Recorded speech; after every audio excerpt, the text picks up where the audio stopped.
Hello? This is the next and I think final part of thoughts about the book For Good and Evil, The Impact of Taxes in the Course of Civilization by Charles Adams. Been over many of these ideas already, so hopefully this isn't too much information on the need to repeat. I feel as if I'm starting to repeat myself several times.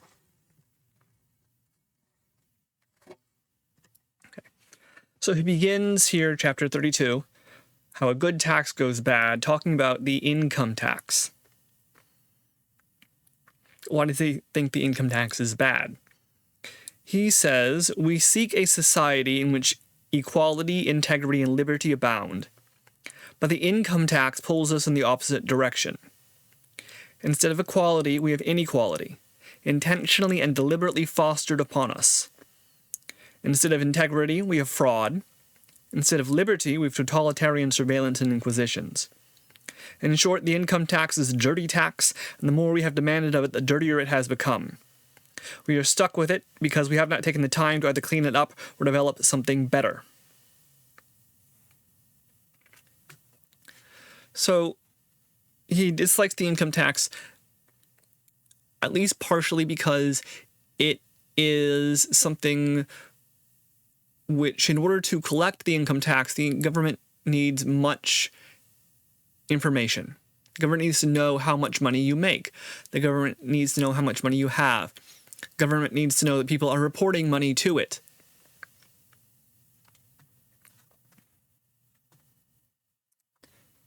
Instead of liberty, we have totalitarian surveillance and inquisitions. I feel, a little overblown, because he's talking about the income tax is a bad tax here and here and here, and yet the income tax, as it is right now, is much less invasive than, for example, sending an inspector into your house every year to count the number of fireplaces, or having somebody walk by your house and count the number of windows. The income tax is a tax on me, and the government knows how much money I make, and it's all reported, but it is reported through a system where I fill out papers, or my boss fills out papers, and in return, money is withheld from wages. Or if I have a business, then I, every 3 months or so, every quarter, I prepare monies.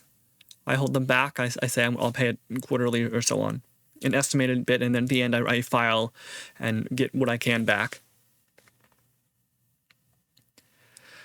So yeah, the income tax is not perfect, I think. And what he points out here is, instead of equality, we have inequality, intentionally and deliberately fostered upon us. He's talking here, I think, about the fact that income taxes can be progressive, and this is bad because it's unequal. But as I went on about last time, just because it's unequal does not mean it is bad. It simply means that the priorities are different.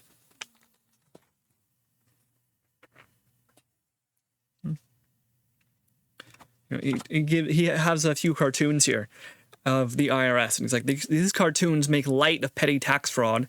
The taxpayer has been called in for questioning. He's been caught straining the law on what are petty tax frauds. The agent is a kind of nice guy, and the whole episode is treated lightly. But this, of course, is not the case. The IRS shows up at your door. I'm assuming the IRS has never showed up at my door. I've never made enough money for anyone to be interested in me. It would cost you more to send a guy out here to ask me questions for 2 hours than you could possibly get from me, right? I don't think I've made more than $20,000 ever in a year, and that's maybe 2 years in my life. I am not wonderfully filled with an awareness of monies when they cost. So I'm saying this to sort of illustrate that I have my bias, I have my starting point, I have my understanding of the world and the tax system. And I imagine that if I owned a business, I imagine that if the IRS showed up and started asking me questions, that all of a sudden my point of view of this may change and shift. If I went outside and I went, what are my taxes paying for? You know, the government is wasting money. The government is involved in fraud. The government is corrupt, right? If I believed that, then yeah, my views about taxes would probably change. Instead, I go outside and I see plenty of stuff the government pays for. I see mistakes, clear mistakes being made, but not everything is a mistake. There are better ways to do things, and I see bureaucratic stubbornness holding the entire system back, but that doesn't mean that I feel completely capable of criticizing every decision by a bureaucracy and saying it's bad or good. I'm just repeating the feeling of the times that I have as it is. You know, the knowledge that I gain from news articles and reading books and histories and knowing people and how organizations work.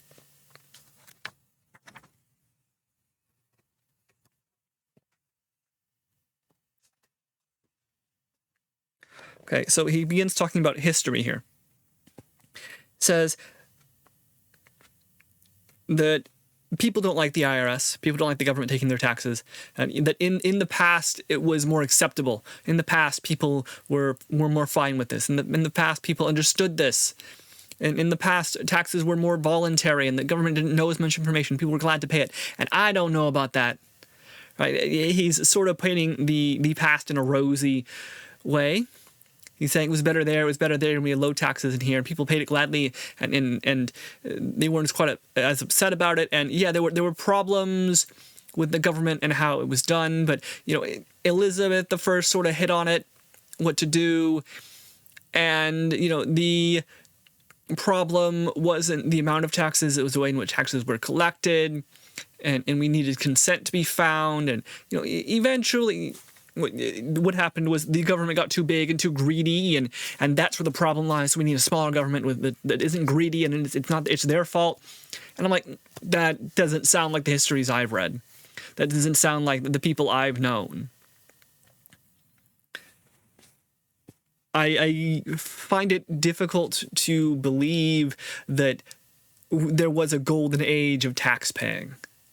I find it difficult to look at any one point in history and go, that was when government taxes were good. No one was upset at the government taxes then. I don't think so. I think they were upset at government taxes at every point. But he does look at when we begin to have real tax problems, right? He's saying, look at the past, and here's when we start having government problems. Here's when empires start to fall. Here's when tax systems cause revolts. It says, 1, the taxpayers were in revolt. The system lost consent. If the government is taking taxes from you and you didn't vote for these taxes, the government is using these taxes on things that you didn't vote for. You know, if the government is fining you left and right, which is a sort of tax, then you don't consent to that. And you may stand up and say, this is wrong, this is wrong, this is wrong, and you get voted down. You get very annoyed at this. Or you hear on the news about how taxes are so high, and this is terrible, and eventually they're going to come for you. They may be taxing the rich right now, but eventually they'll come for you. Or, you know, all our tax monies are going to the poor and destitute, or going to foreigners. And the taxpayers, as evidenced by the American Revolution, taxes don't actually have to be heavy to cause problems. Taxes don't actually have to be illegal to cause problems. Taxes just have to sound like something is wrong, right? Taxes just have to have the whiff of not being consented to. Taxes just have to have the story of evil. Taxes just have to be unclear for taxpayers to rise in revolt. In the American Revolution, if the king had accepted the American idea that they deserved a voice in the English Parliament, then we probably would not have the United States of America today in the same way. If the king and government of England had decided to take what they could from the colonies, we probably wouldn't have as great of a rebellion arising. If the king and government of England had, instead of sending redcoats overseas to protect the American colonies, decided to raise a army of American colonists to defend the colonies themselves, I think we would have had we could have definitely had a very different relationship between the colonies and Britain. It's not about the money. The money determines whether the empire lasts, but the method of collecting and using it and the story people have about the money and the taxes is what affects the empire today. It's the first domino. Do people still consent to the taxes? They don't have to be happy to pay the taxes, but if they understand why taxes are being paid and they believe these taxes are being used for the reasons that they want those taxes to be used for, then revolt against tax paying is less likely.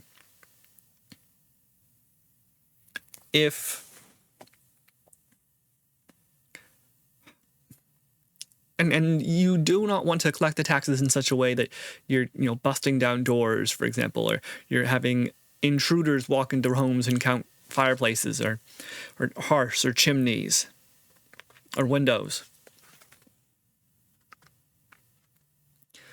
So that suggests to me that today the way to collect taxes is unobtrusively.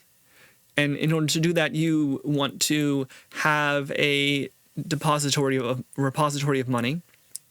You want to have strong reporting. And today, this can be done electronically. That comes with its own dangers. You can get hacked. The entire system is reliant upon one failure point. For example, you tend to not need as many people to investigate issues because they show up automatically, but that may result in very little manpower when you need to investigate an issue. Alternate forms of payment can arise. Part of the reason that American taxes work so well today is probably because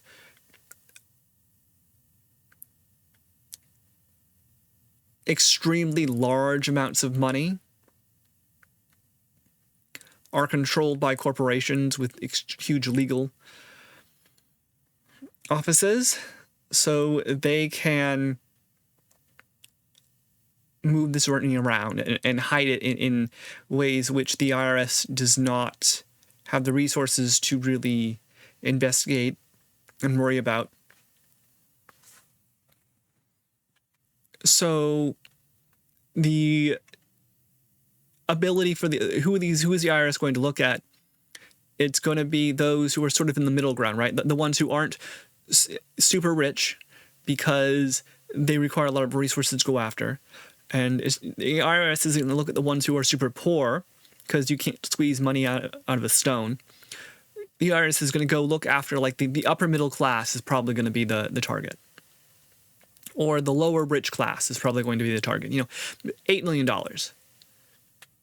is the wealth. Or somebody owns a house and a car is the wealth. Or somebody owns a small business is the wealth that you can go after and look at because you are able to do so. When it comes to multi-billion-dollar, multi-state corporations, all of a sudden it's a much bigger issue. It's much harder. And who controls the politics?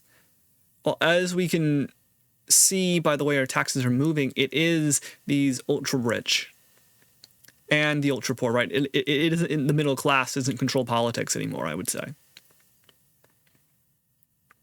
which is its own problem. Or at least the middle class does not control tax and money and spending politics anymore.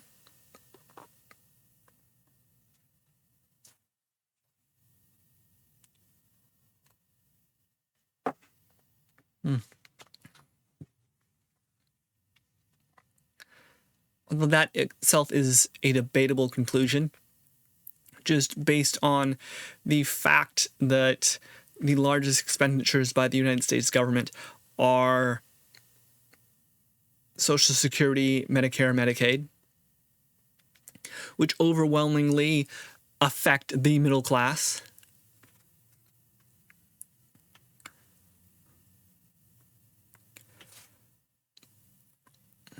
But we can see today the fight over standardized healthcare and paying for that. We can see today the worries over the solvency of Social Security, which it can be used. Social Security is going to be insolvent as an idea which can be used as a goad to push political ideas or to rally people around a political force. And this is one of the problems, at least of the United States. I've heard for 30 years about the debt and the medical system and the Social Security system and how it's not going to last. We're going to run out of money, and eventually that seems to be going to be the case. But they keep putting it off and putting it off and putting it off, which means the fall is going to be harder, or the political issues are going to be more violent.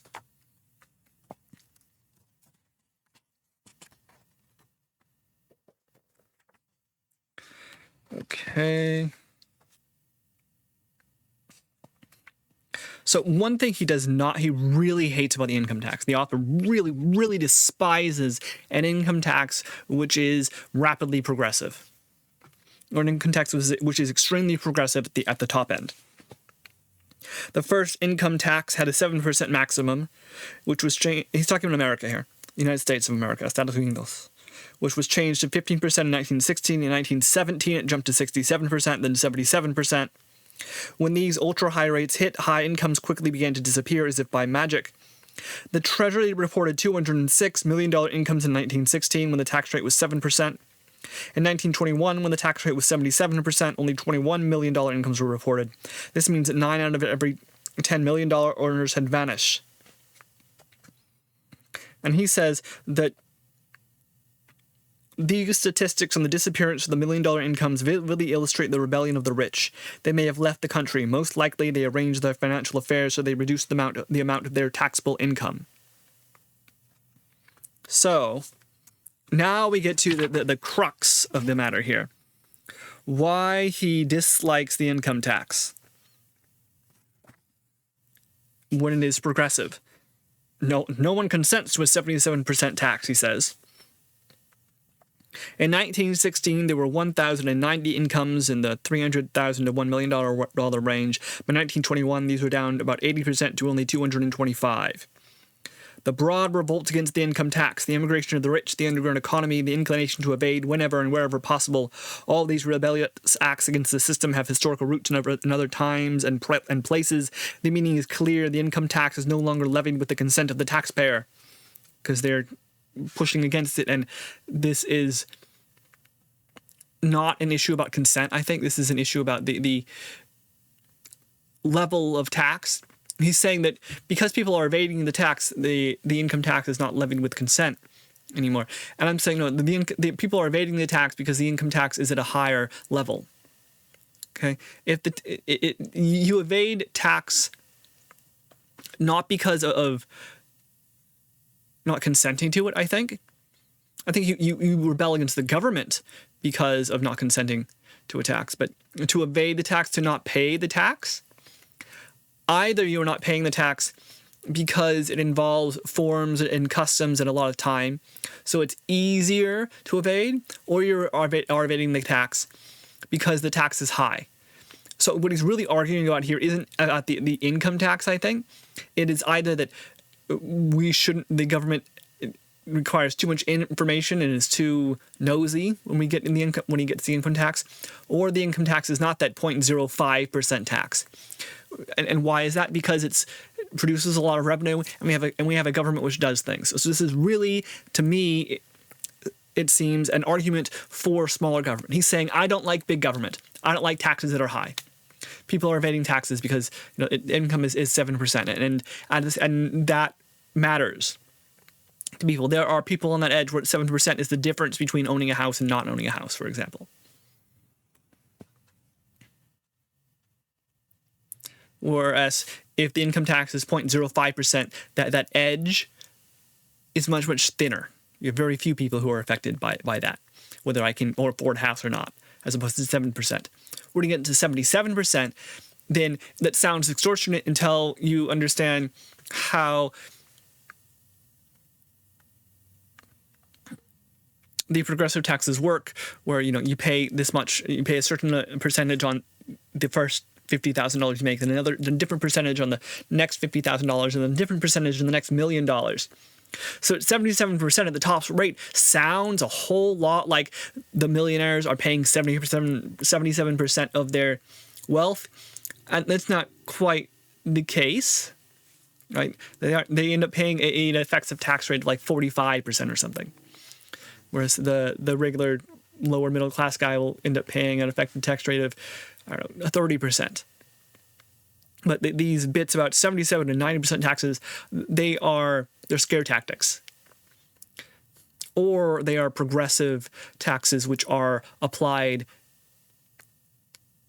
too swiftly or too lowly, right? And so I'm saying that to me, it appears that progressive taxes and income taxes are not the problem. It's the amount and the levels of these taxes. Plus, it gets a little more complicated. When that book we read, Capital in the 21st Century, pointed out that a lot of high incomes disappeared during World War I and World War II because of the world wars. So this is a very good reason why millionaires might be disappearing, because the millionaires own a bunch of stuff in Europe, and Europe gets blown up. Good luck with that. If you are shipping a bunch of things around the world, and the world all of a sudden erupts in war, so does your fortune goes away. If you are, in the 1920s, you begin to have the Great Depression hits later in the decade, and what happens then, I think, would be a little more interesting as well. Secondly, sixthly, right, he is doing another scare tactic here. Most likely, they arrange their financial affairs so they reduce the amount of their taxable income. Or he says, they left the country. So the rich people left the country. Or they engaged in tax evasion, or they engaged in tax avoidance. Either way, they're still making the same amount of money. It's just that they aren't paying the government what the government thinks its fair share is. Right? He's saying, okay, so if we tax all the rich people leave, and this is a problem.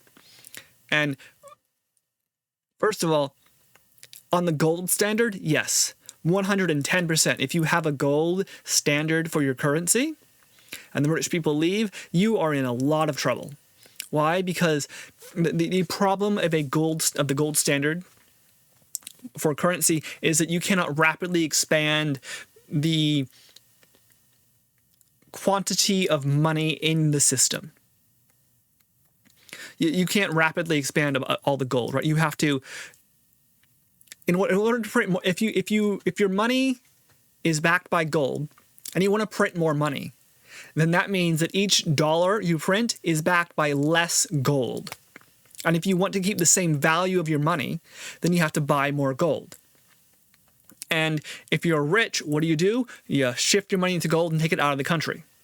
Because it's easy to transport, because people don't ask questions. You stuff it on the ship and sail away.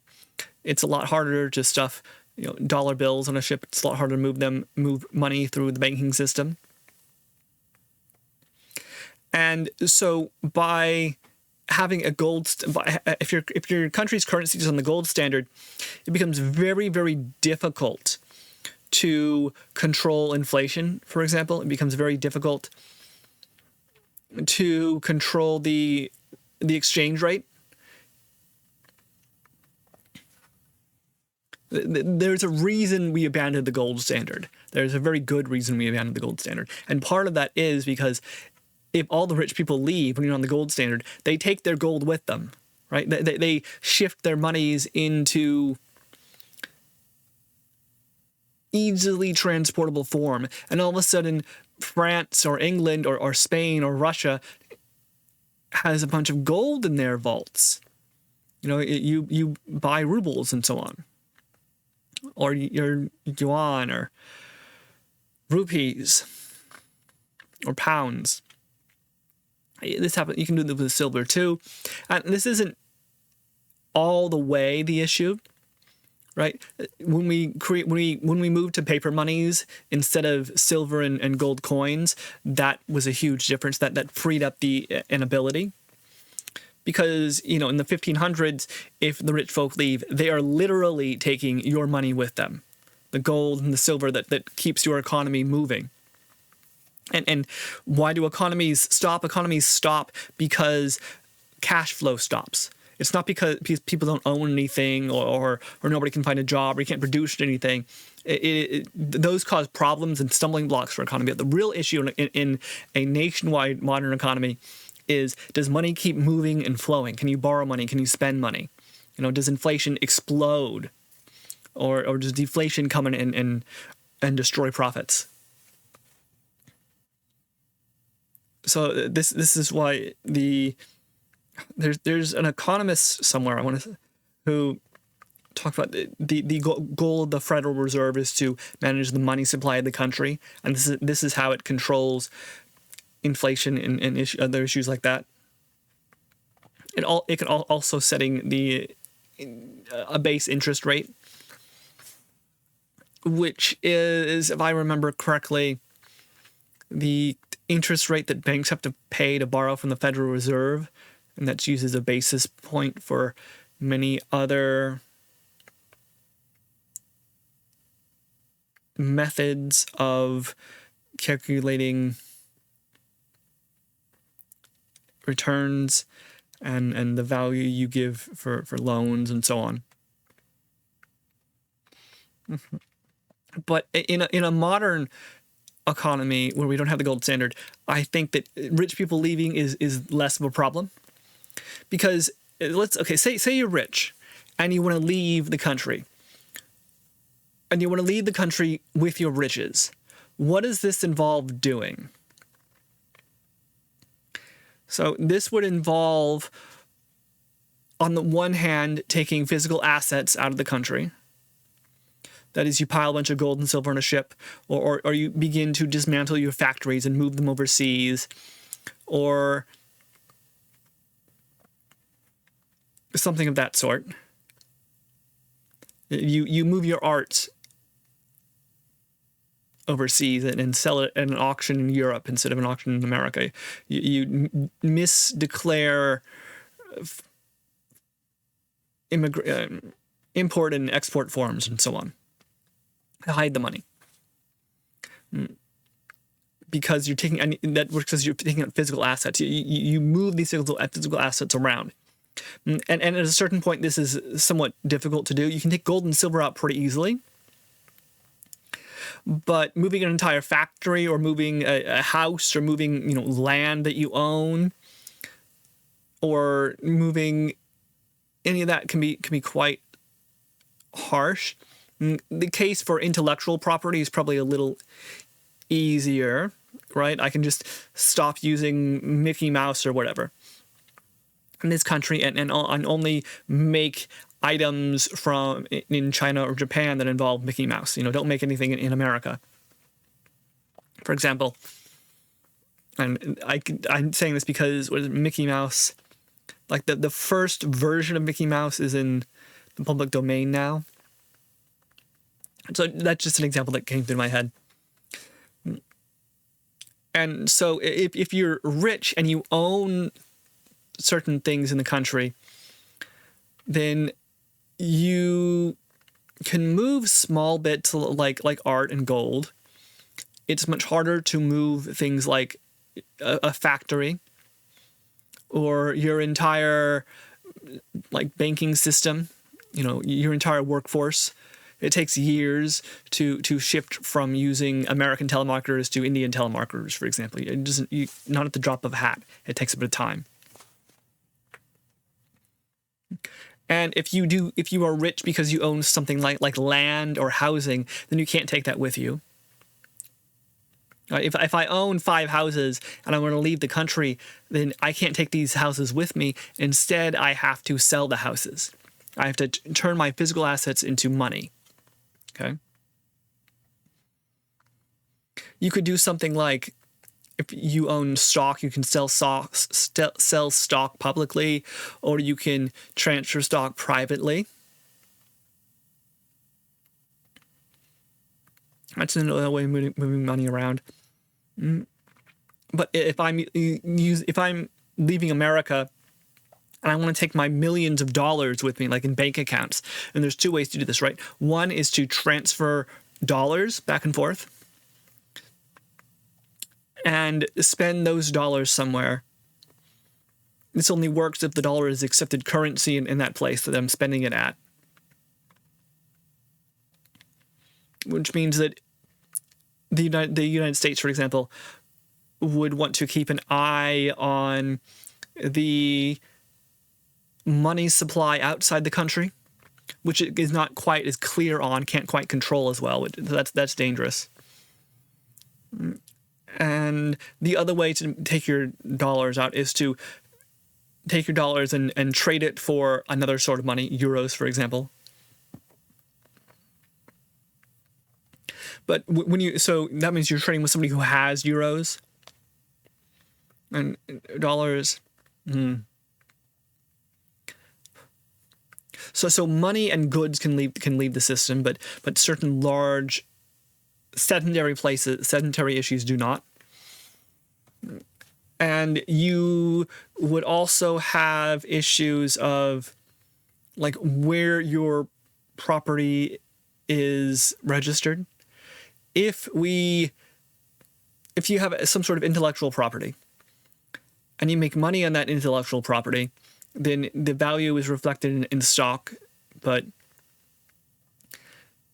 you still have to have income through some medium which the United States can see in tax. And how on earth would you do something like declare the worth of your intellectual property, or that it has lost worth? It becomes something of an arbitrary classification, I would imagine. Like how does Disney say how does Disney know exactly how much Mickey Mouse or owning the copyright for Mickey Mouse is worth to them? Right? How does that on their books? Because they're going to use it as part of the value, which is interesting. I digress. But one of the issues I see is, okay, yeah, rich people leave and they take their money with them, but then what does that do to the country? Like, how bad is that for the country really if rich people leave and take their money with them? Because all the physical assets are still in the country. The intellectual property was never really here to begin with. The value of the stock market is probably iffy because you sell your stock and maybe you delist and move to a different exchange, for example.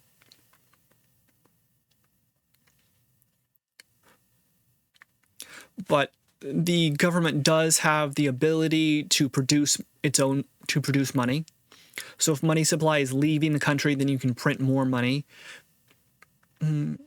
This has its own dangers because you can't really control the amount. If a certain amount of extra dollars are in the global economy and not the local American economy, then the Federal Reserve's ability to control the money supply is more iffy. It's weaker because they don't control part of the money supply, and someone could all of a sudden start moving in massive numbers of dollars or taking out massive numbers of dollars. But theoretically, if you react fast enough, this shouldn't be a huge issue. It would require massive problems there. So I see why rich people leaving could be bad and wouldn't be bad, but I'm not sure it is the worst thing to ever happen to a country. Because as a result of like riches leaving, you do have income equality in the country balancing out, which I imagine could have positive political effects. Whether those political effects are matched by the political effects of the economic effects of all these riches leaving is a debate to have. But I would say that there could be a rosy side to this, or it might not be as bad as it seems. And if your economy is large enough, it shouldn't be an issue. And if you work well enough with foreign economies, this shouldn't be an issue either, right? Like if the United States of America and China, Japan, and England and the Eurozone all decide on certain rules for taxes, minimum levels of taxes between them, or certain, or they share certain information about how many dollars are in their system and who owns those dollars. Like if there's nowhere to go with your money, then this isn't an issue either, or not much of an issue at least. So part of the problem of rich people leaving comes from the belief that the rich people could leave and still maintain their riches, right? That's one of the issues. Can you leave the country and make as much money somewhere else? Or if I stay in the country and I have a 77% max tax rate on, progressive tax rate on my income, but I still make more money in the country by operating in the country and with the American stock market and so on, than I would going somewhere else and paying less tax, then it's worth it. So a strong enough economy could raise taxes quite high, I would think. A weak economy wouldn't be very careful about having progressive taxes that went too high, though. Or would they? Like if your economy is weak, then the danger isn't progressive taxes that go too high. The danger is progressive taxes that are too steep, is what I imagine. I'm getting beside the point. I'm just thinking now. Finally, this last bit, he says, they arrange their financial affairs so they reduce the amount of their taxable incomes.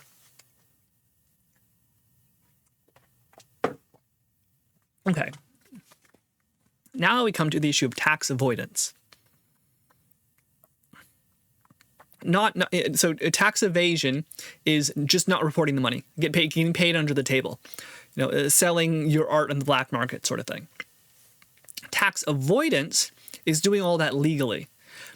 Hey, I donated a bunch of money to charity and I can take that money off my taxes. Hey, I had a loss in my business, so I can take that money off my taxes. Right? Hollywood is famous for this.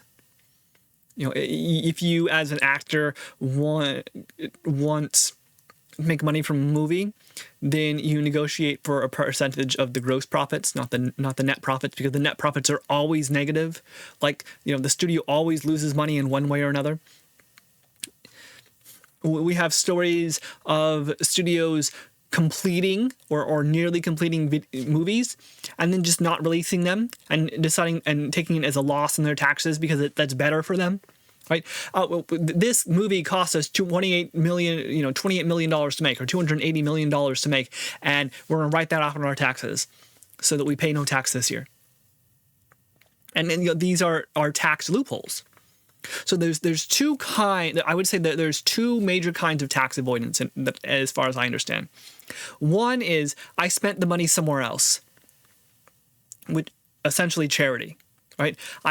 The money was used for a purpose somewhere else. It was for charity, or maybe it could have been for a reinvestment in the business.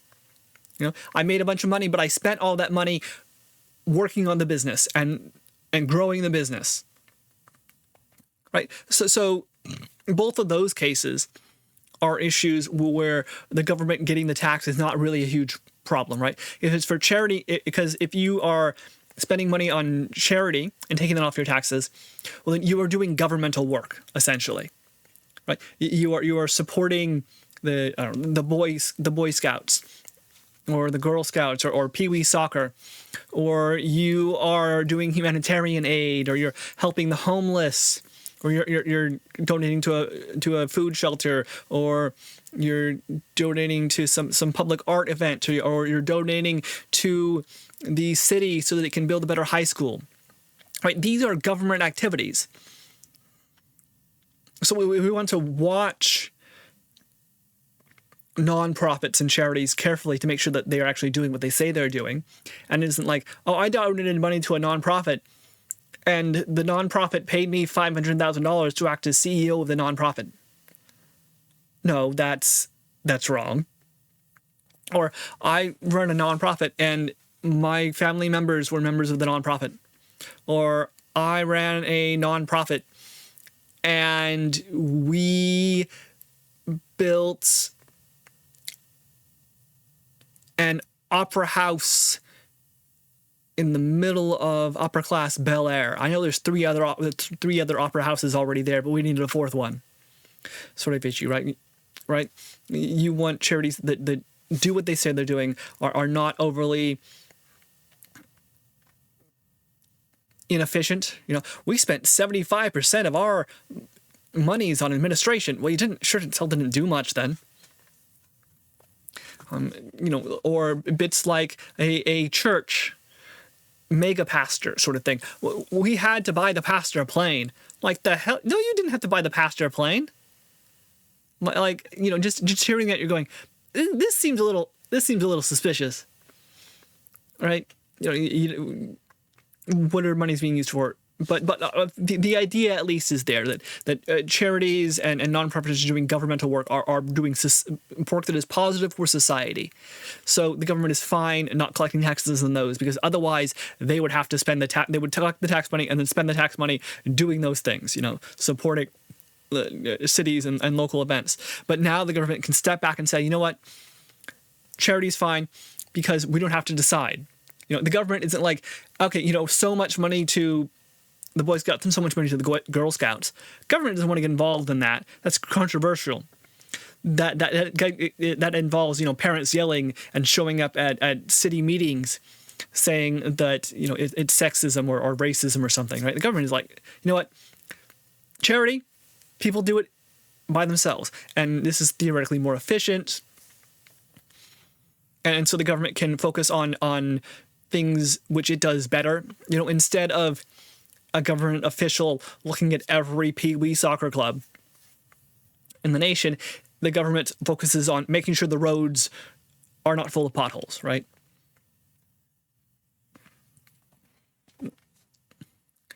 And if you are, for example, spending money to improve your business, then the government is theoretically fine with not collecting those taxes either, because the taxes will be collected through the activity of your business. You know, you take all that money and you invested it back into the corporate profits, into the corporation. Well, that money was used to buy things. That money, it was used to make cash roll around the system. The money was used to pay wages. You know, that money was used for research. Right, so investment in a business means that the economy grows and the government captures a slice of that money anyway. And if you taxed all the monies that businesses, you know, reinvest in their own business, then you were disincentivizing businesses to invest in themselves, to grow, and that seems like a bad idea, right? I have a bunch of money and I would like to spend this money, you know, opening up 3 more grocery stores, but I can't because I have to pay all this money in taxes. You end up stifling commerce by taxing reinvestments into a company. Of course, one of the problems that can arise from that is you have companies which are reinvesting for years and years and years, right? When did Google make its first profit? Something like 2018. Been around for 10, 12 years, 15 years. I don't know exactly, but been around for quite a good long time. You have, Uber, Lyft, Facebook didn't make profits for a very long time. And so they can say we're investing in the business. And then you look at it, you're like, wait, this business hasn't paid taxes really for 10 years or 15 years. They've paid an effective tax rate of 2% for 10 years. And theoretically, this has been used to grow the business. So the business is 100 times the size it would have been if they had paid an effective tax rate of 12% the entire time. So you have sort of a long-term view, right? We'll get the tax money from these companies that are reinvesting in themselves, and don't actually make a profit. Sometime down the road, in 5, 10, 15, 20 years, we'll get a ton of money from these giant corporations. The problem, of course, is twofold. One, the corporation might fold before that happens. What was it? WeWork, I think, was one of the big ones recently that rented out office space, essentially. And it was big. It was big as making a bunch of money, but whether it ran a profit, as far as I know, it wasn't a great profit, and it collapses. If the system never hits the stock market and it stays in private equity, this can be a problem. As well, the other issue could be that you have a company which becomes so big that it starts impinging on political issues. Right? Google and Microsoft and Disney are now big enough that they can affect politicians. They can affect the political process. And it is quite possible for them, for like Facebook, for example, or OpenAI, to get to this giant level by reinvesting in themselves and never actually paying taxes, or never actually paying high levels of taxes. And so, something like a corporate minimum tax might fix this, or something about a progressive level of taxation that kicks in once companies become too big. Which companies can comprise a certain percentage of GDP or GNP or a certain percentage of the value of the stock market, for example. Like you are big enough that you are big enough you need to split up. Sort of thing. This involves, preparing for the growth of these companies before they even grow. It is a long-term process.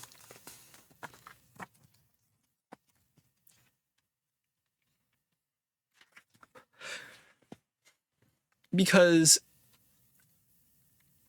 okay, what's another way to avoid taxes? Like you claim losses and profits at different time periods.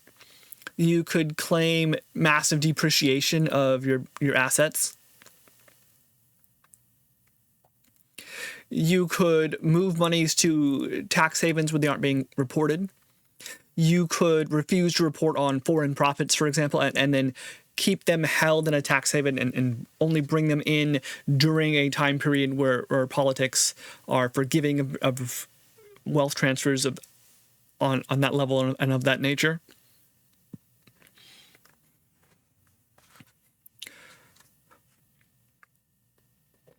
Right there, you could take your monies and put into a sort of trust where it is divorced from you, and take advantage of putting it into a different sort of legal scheme which pays a lower level of tax, and whether this improves the quality of the money is very suspect. Like you can if you take your money and you put it into a living trust, and this is a way to avoid paying taxes on inheritance. that seems very suspect, because like how does that improve the economy? Right? The government has allowed you to not pay tax in this way, and how is that better? Do you pay taxes later on that? Like, what's going on? Because we have our own, as individuals, ways of dealing with tax avoidance. You have the IRA and the Roth IRA, for example, and you put monies in, and you pay taxes based on when you put them in or when you take them out later. And the idea behind this is the government says we're going to not count a certain amount of income as tax if you put it in an IRA or an education fund, because those monies are used for either very important purposes, education for your children, for example, or those monies are used as a hedge for you as an individual to invest and so on, to make it easier to build wealth. So these are regressive, positive. Yeah, so those are ones that, as the poorer you are, the more important it is that you can put $10,000 tax free into an IRA. For example, if you make $20,000 a year, that $10,000 put into an IRA becomes very important for you as you grow. And as you start to hit those income levels, $30, $50, $60, $100,000, where taxes go up, you can reduce your value, you can reduce your taxes by putting in $10,000, and you're not making so much money that you're upsetting the entire system. But of course, if you're a multi-millionaire, or your income is $700,000 a year or something, then all of a sudden that $10,000 tax-free becomes much less important to you. And you're going to search after more elaborate ways of tax avoidance.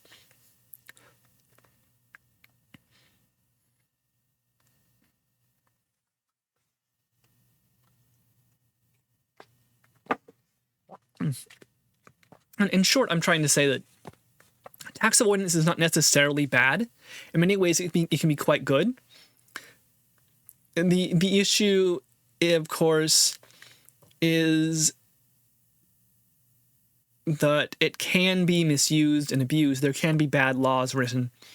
There can be loopholes which nobody thought about, which end up hitting you. There can be problems, especially in international trade and finance. Eventually, later, this author is going to talk about tax havens, which is also very, very dangerous. Theoretically, tax havens shouldn't be too bad, because you're going to move the money in anyway. But if you have $300 million sitting offshore in a bank account in the Bahamas, or Trinidad, or Ireland, or who knows, then as a company, you're going to be very, very interested in interfering with the political process so that these monies can be brought home at a lower tax rate than they would have been otherwise. You may be very interested in reassigning certain of these of this income or this value to countries which are more beneficial for you. Ireland, for example, we made our Ireland subsidiary made a ton of money, and you do something like it is the Irish subsidiary which owns the intellectual property, and our subsidiary in Hong Kong rented this intellectual property from Ireland, so that the subsidiary in Hong Kong actually paid $300 million for the use of Mickey Mouse or something, or Mickey Mantle, or Babe Ruth, or the Pokemon card, or this Digimon, or that very recognizable Nike symbol, whatever the case may be. The General Mills cereal, the recipe for Reese's Pieces, right? The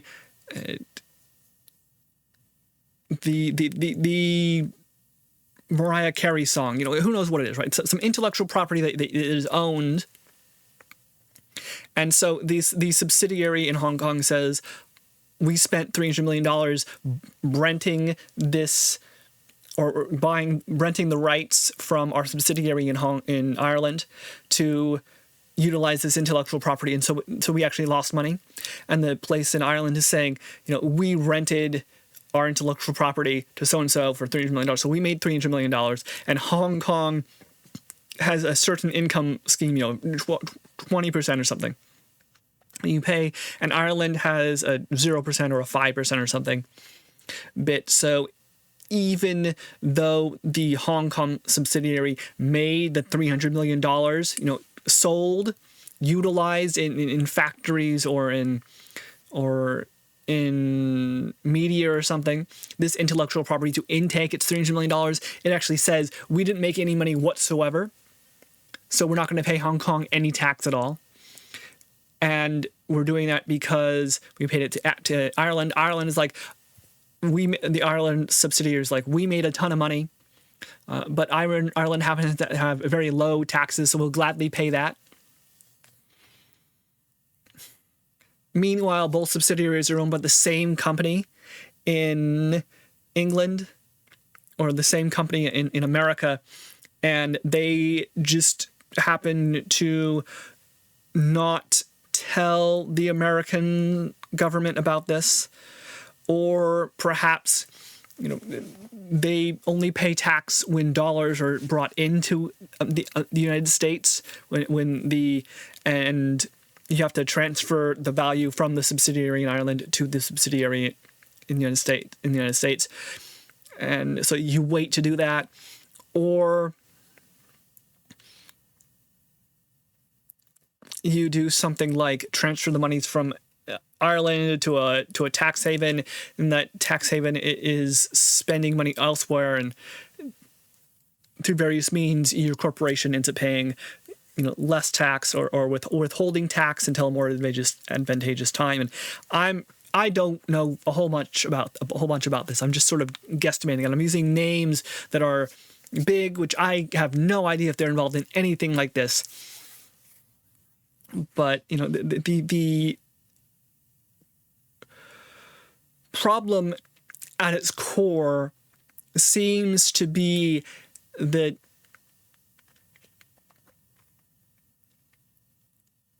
there are varying levels of taxation between varying countries, and instead of coordinating and communicating, you have hiccups going on.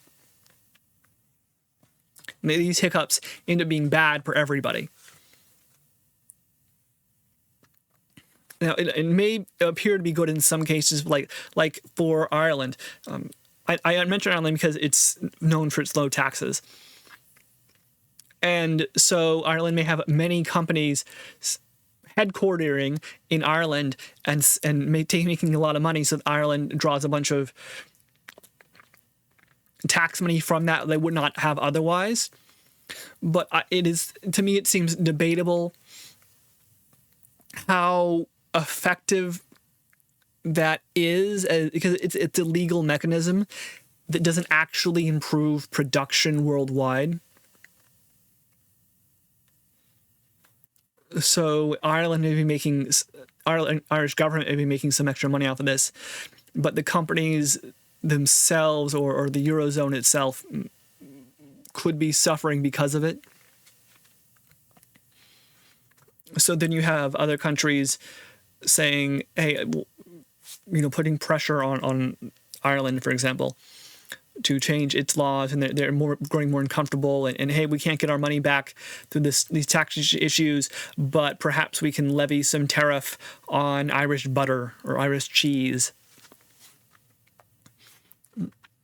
And meanwhile, Ireland may be taking a bunch of tax money, but not investing in its own country, its own production. And it is reliant upon these companies' activity in other countries and foreign areas, which is a dangerous place to be in. And also, Ireland is now in a tax battle with some other place, some other tax haven for ever lower and lower and lower taxes. So you may be taking a bunch of money from these low corporate taxes, but the money is still, taxes are still have a pressure to be lowered and lowered and lowered to essentially zero, or 0.0001 or something.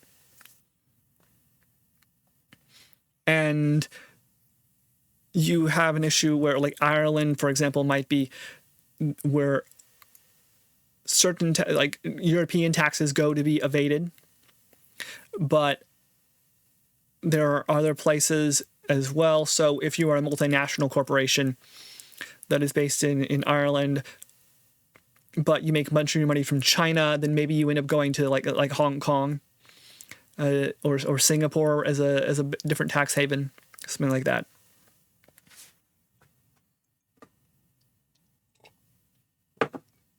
Essentially, I'm just saying that tax avoidance leads to, in some cases, you still have competition over these lowering tax rates.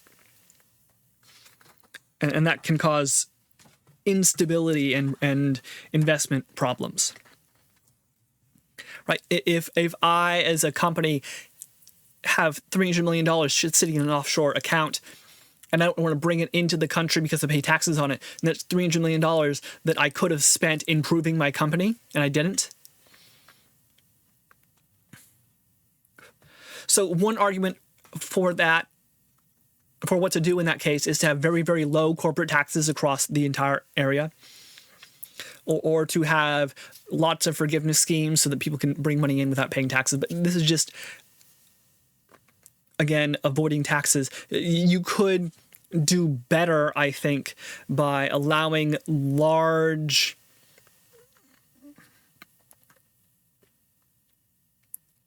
tax rebates, or allowing very, very high levels of tax avoidance to happen, as long as the taxes being avoided are used for positive means, charity or reinvestment in the business. So my ideal corporate taxes would probably be something like higher taxes on profits and much, much lower taxes on investment. Then you run into the problem, of course, eventually, that the company becomes so big they start interfering in political issues, and we can't survive if you raise these taxes on us, or there is pressure for shareholders to move to companies that exist outside your system. It gets really complicated. And probably there's people who study this in much more depth than I'm pulling out of nowhere right now.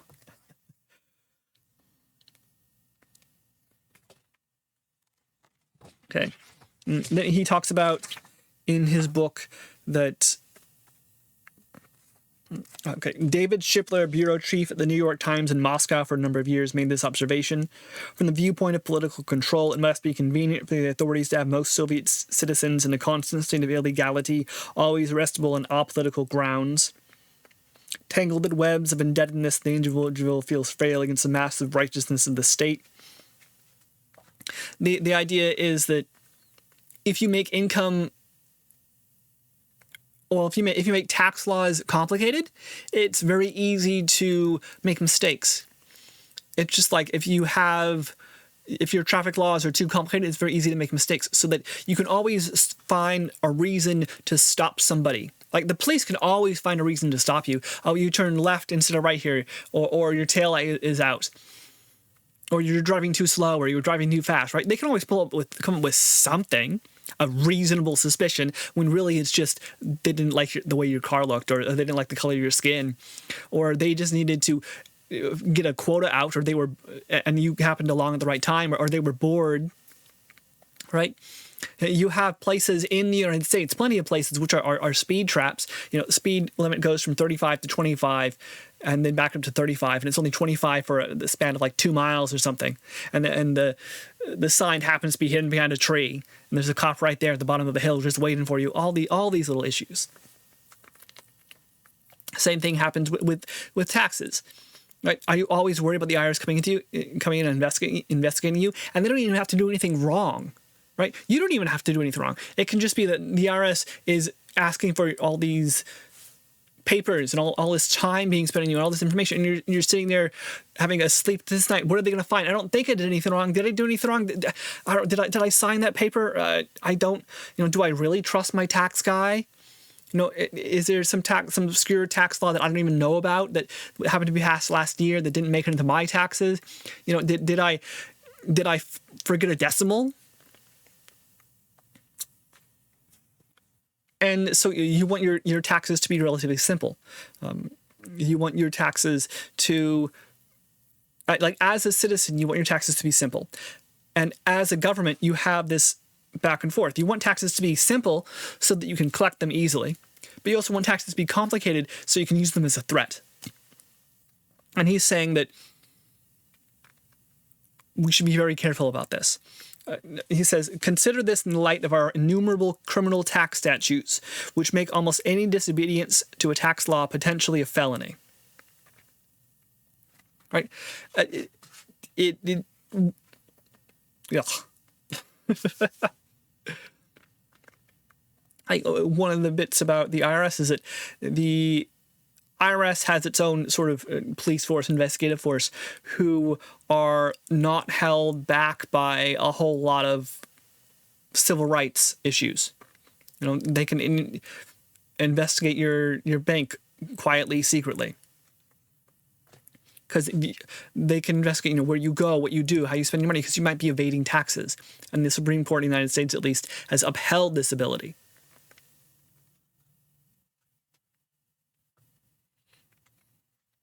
An IRS agent said in the delightful book The April Game, published in 1973, I nodded, then made a production of pulling a small black notebook and pen out of my inside breast pocket.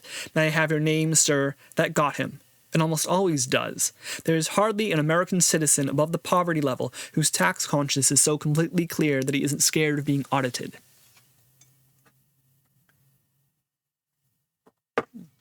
Right, like I'm up here saying, well, I only made this much. I made this much in only 2 years. And I could be wrong, right? Maybe I did make more than I thought. I'm just misremembering. And maybe I made some money overseas and it was reported somewhere and I didn't report it here. And it was under the table and it was, 15 years ago.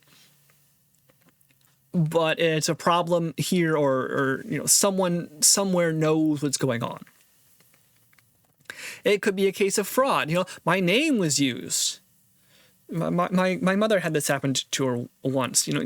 She got a hit on her credit card because it was someone with her same name who had taken on a loan, and the banks had mixed up the two of them.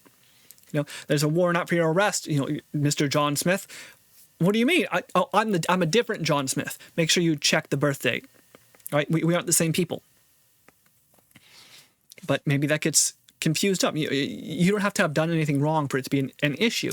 Right? An IRS agent could show up here and say, we want to catalog how much you own. The total value of your wealth. And I'm like, okay, I have like 300 books in this room. Got 300 books in this room. What's the value of each of those? I have some Yu-Gi-Oh cards. Do I count them as bulk, or do I go through and say, well, this one's a super rare, this one's an ultimate rare? I have a computer. Do I count how much? Do I count how much I bought the computer for, or how much it's worth now, or do I have to try to figure out the depreciation for that? I have an old computer I picked up off the side of the street because someone had abandoned it. It has like Windows XP on it. And I'm like, okay, does that have value? How do I report that as income? What if I'm on the edge and I made $19,997, but I also, sold some artwork to somebody and it was cash, right? Oh, I don't know. Did they report that? Did that get counted? Who knows? And it could just be, someone coming in and I'm going, I don't even know how to deal with this. I got to hire a lawyer or a tax guy. Now I got to spend money just defending myself. It's like those bits you hear, those news bits you hear about, the police kick in wrong door. Police raid someplace, they kick in the door, they bust down the wall, throw tear gas in, run in, SWAT runs in, guns ready, and it turns out they hit the wrong house. Oh, sorry, ma'am, I'm so sad. We're going to leave now. And meanwhile, the homeowner is looking at their house going, my house is busted down. It smells of tear gas. My children are frightened. And the police department is just like, my bad. Then you go to the city, and you go to city hall, you go to the mayor, you sue the city. You're like, I need you to pay for my door. The police refuse to do it. We're doing it in the process of our activities. And I'm like, no, you broke the door and you screwed up. It can be the same thing with, the IRS showing up one day. You're running your business, you're just fine. They show up, and now you have to spend your money, your time, your effort defending yourself. And in the end, they say, okay, you don't owe us any money. We're going to leave. Right? There are examples of the tax bureau being used in a vindictive fashion. Historical examples you can find. So this harkens back to one of the dangers of a tax, that it can be used as a means of attacking. Even an investigation can be used as a means of assault and battery. It can be used as a means of costing somebody money or time or effort.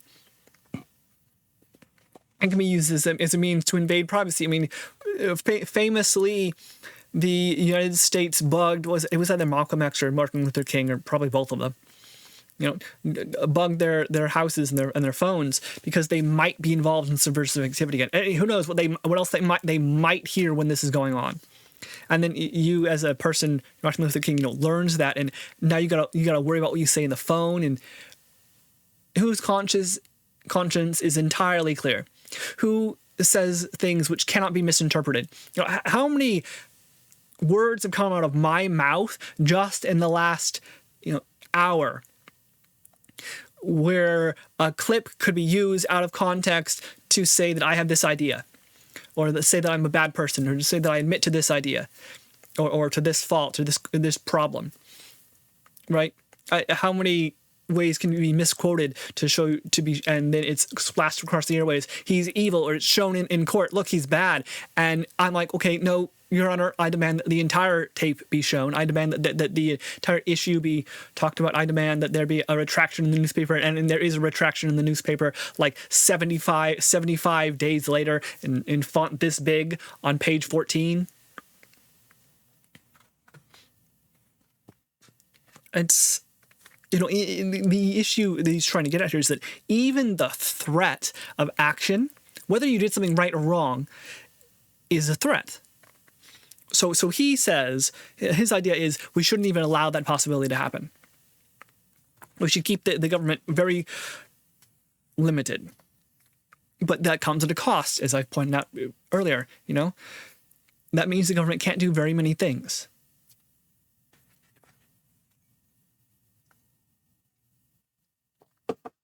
And to what extent do you want that to happen?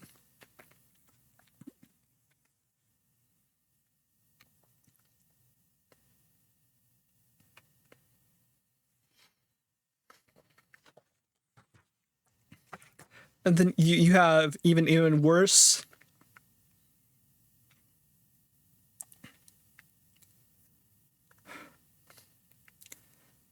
examples, right? How do they got Al Capone for tax avoidance, right? For tax evasion, and he went to jail for 30 years or whatnot. And this is, I think, is somewhat questionable, that for tax reasons you should go to jail. That's just debtor's prison in one way or another, with the caveat that because you have gone into debt against the government, you go to prison. I think that's very iffy, notwithstanding the example of Al Capone. But that's what he's also pointing out, that tax laws, the government has an incentive to have tax laws be very complicated. The government can use tax as a means of attacking someone or putting pressure on someone. The government can be controlled or influenced by those with lots of money in order to change the tax laws. The government can use tax laws to target not necessarily an individual, but also groups. Right, land taxes in this one area are very high, and it just happens to be black, or it just happens to include a bunch of slumlords, or it just happens to include a bunch of really rich high houses. What did Maine or something put in, like, the Taylor Swift tax? Houses over so and so amount of money are going to pay an extra tax. That's a targeted tax. So it can be positive or negative depending on whose power is involved here. It says flight is the number one device used by wealthy people to avoid heavy taxation. Positives or negatives. It is sort of iffy. Right? Does a bunch of rich people leaving the country open up a space for other folk to become rich, or does it simply impoverish the country entirely? And this, I think, is one of those scare taxes. There is a balance, I imagine, between those two levels of, rich people leave and the entire country suffers and becomes poor and is driven down into the dirt, versus rich people leave and the income inequality of the country begins to balance in a more equitable fashion. Because I think what can be said is, hey, if we start raising taxes, all the corporations will leave, all the rich people leave, all that will leave. And I'm going, okay, yeah, well, they won't be able to buy houses then. They won't own houses that I have to compete with them for that. They will, if all the rich people leave because we're not paying our CEO, $45 million a year in stock options, then that seems pretty good to me as a peon. I'm like, well, then instead of paying the CEO all this, millions of dollars, we can pay me some more money, or we can reinvest that in the business, right? Like, is the CEO really worth $45 million? Or does he just happen to have the histories and the connections, and really there's someone else who we haven't even given a chance to, who'd be willing to take the money, the job for less money? Does space open up? How stratified and inelastic is the social and the wealth system? You can always say that if we raise taxes in any way whatsoever, all the people who have the money will leave, but that's not the case. Where are they going to go? How are they going to move their money? What are the other options that are being taken into account? Is there agreements between like the U.S. and Europe and China and Japan over minimum taxes, right? So if they say here they're going to pay a minimum tax, they go here they're going to pay a minimum tax, so why move? Right? You have the entrenched interests and powers of a country, right? Like if you're going to move to like South Africa, for example, from the United States, you better have a plan in place for producing your own power. Right? You better know somebody in the government. You better be able to ship all your items over there, right? You better have a plan for moving the factory and the pieces. You better be able to deal with the political situation over there. No, like the idea of raising taxes in the Trump government, right? Raising tariffs in the Trump government right now is that, hey, the companies are going to leave America. They're going to stay in America because it's so big and rich. And I think tariffs are sort of a bad way to do this. But the principle at least has something behind it, right? Well, if we could raise income taxes, or we could have a tax on wealth, and maybe they would stay anyway if we made it low enough.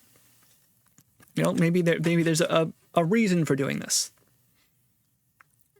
I think I talked about it earlier, but tariffs, as far as I understand, tariffs are almost always bad, because they are one of those taxes that depress commerce. And you have direct taxes and indirect taxes. think that from reading all this that we would rather have direct taxes than indirect taxes, because direct taxes aren't punishing commerce. They're punishing you for making a certain amount of money, but not for doing commerce in the first place, which means that you can manage these laws, these tax qualities, without causing overall economic disruption for the entire system. Instead, it can be much more targeted with direct taxes, whereas indirect taxes have ongoing problems and issues which never really go away.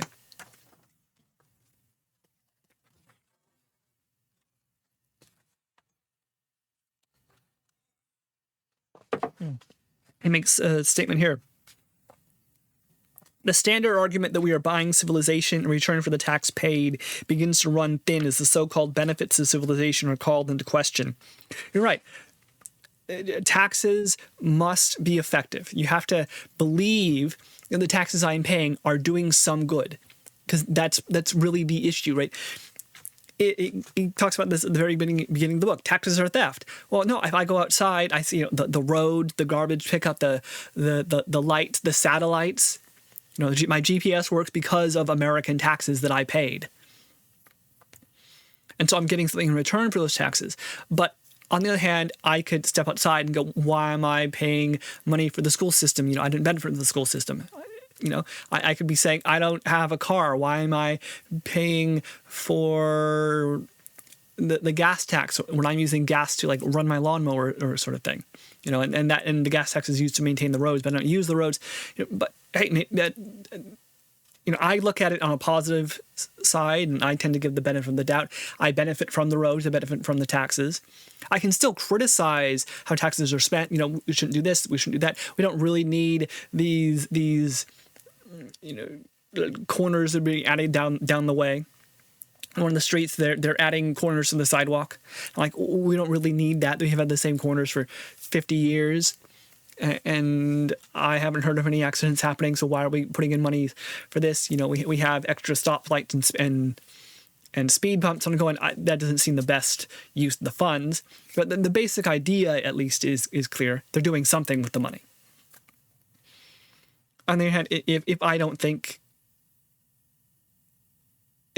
give the benefit of the doubt, or if I feel that the government is hiding their effectiveness from me, then I start to question, what really am I getting for these taxes? What the benefits of civilization? What are these? As I hear about riots in the streets, as I hear about let's say, climate issues or health issues or Teflon poisoning, then I'm going, well, the government's failing in its job. What am I getting in return for these taxes? And I start being sort of angry at being charged with getting nothing in return, which involves theft. I need to have trust in the government. At least it is semi-competent, which means government has to be open, which means government has to take risks, which means government needs to be an effective communicator, which means that government needs to, at the very least, ensure a regular quality of life for most people.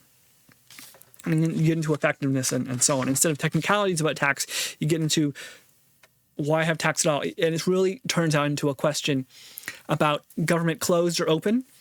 That is, do you have a functioning democracy where you can contact representatives and you have freedom of information request, or do you have a closed system, like a communist system? Russia, for example, where the money, everything is owned by somebody else, and there's a small political group that makes all the decisions, and you got to work through the party to get everything done. And you're not really sure what's going on. You just sort of trust they know what they're doing, and they give reports, but you don't know no way to verify those reports, right? What kind of do you want a big government, a small government? There's very few things, or a lot of things. It gets really complicated. I'm getting a headache.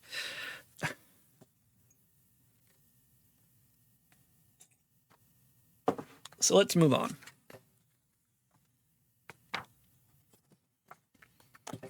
Okay, then he goes on about, he said, on the subject of taxes in general and tax justice, Rogers was a common man in Aristides. He said, people want just taxes more than they want lower taxes.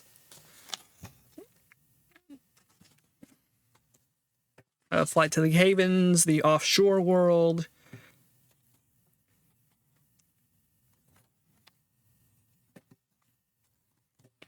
He essentially says that the offshore world can be managed by more effective communication, but this is unlikely to happen because there are so many possible places, so many countries that could be offshore tax havens. He talks about the Laffer curve, which is that you have equal revenue at 7% taxation as you do at 77% taxation, right? Really high taxation inspires people to evade taxes. Really high taxation inspires people to not report their information. Really high taxes inspires a reduction of the economy and a reduction of even possible taxes which are possible to intake. Whereas a low level of tax inspires people to not even bother to avoid it. A low level of taxes manages to increase the economy and so on.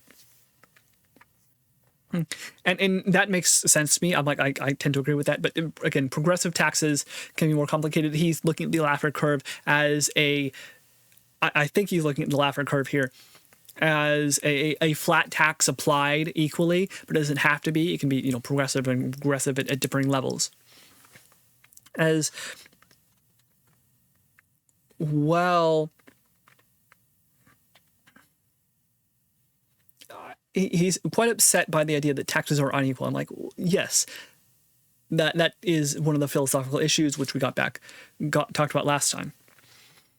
That there's an argument for equal taxes that are equal to everybody, and this is a very moral argument, whereas the argument I'm making for a progressive taxation is an effectiveness argument, not a moral one, mainly.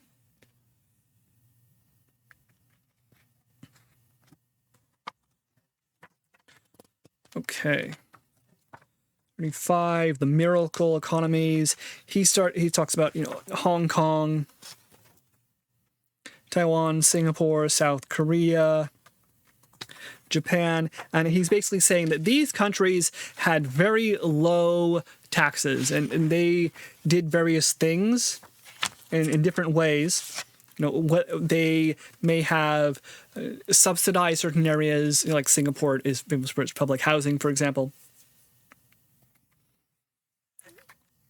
There was mistakes made. Government, Japan and Korea pushed shipbuilding, and then that ended up being a crash. He says Taiwan experimented with government ownership, and this didn't work very well. And then they lowered their taxes. Some of these countries embarked on business government partnerships. Some of them did not.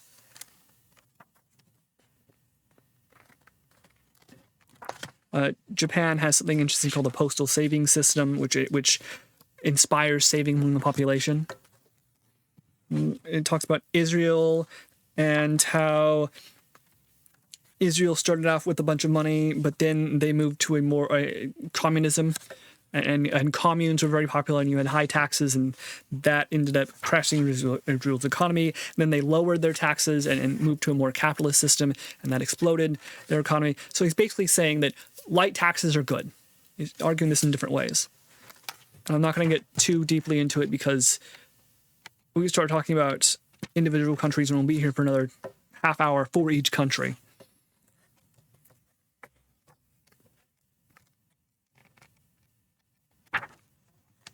Talks about constitutions. He doesn't like the fact that the Supreme Court has upheld the legality of progressive taxation as opposed to flat levels of taxation everywhere. He said he has this legal opinion that is invalid. I'm like, that's nice, but he says whatever the rates, whatever the tax, it should be the same for all, and that's what the Constitution says. I'm like, yeah, sure, great. The greatest legal minds in the country disagree with you. It hasn't worked that way for a long time. If you want to go back to it, go ahead. But you should do that, I would argue, by passing laws which make taxes flat, not by simply saying progressive taxes are illegal, because obviously they aren't. Not right now. He does make a good argument here. he says class politics would not dominate tax making if our legislators were prohibited from granting tax immunity and exemptions. If everybody paid a flat tax and the government was prohibited from making targeted tax changes, then he thinks this would eliminate class politics, because the rich would be like, hey, I pay 10%. The poor would be like, hey, I pay 10%. And it wouldn't change anything. You would have no if the government was forbidden from changing those rates, then those companies and people would have no cause to interfere in the governmental system. And I'm like, yes, they would. They would want to change the rule that these rates can vary. Theoretically, everyone would look at this and say, you know what, it's safer if we don't challenge all taxes are equal to every person at every level. But if someone eventually is going to decide that they want to pay lower taxes, and I had the feeling, at least, there are going to be legal loopholes for doing this. Yeah, you're paying lower taxes, and tax exemptions and immunities get passed, but not in the way you think they are. Maybe it's fines. Maybe it is corruption that manages your tax immunity or how much tax you end up paying. Maybe it is some subsidy that you give, which isn't tax, but it's just like the country or the state doing a advantageous contract with the company, right? You can still manage to subsidize and take money from systems, even if the tax is equal. It just means you find other ways. So I think that's somewhat he tries to make a good point here, but class politics pushes the change in tax rates. It is not that the ability of tax rates to change pushes class politics. He has it backwards.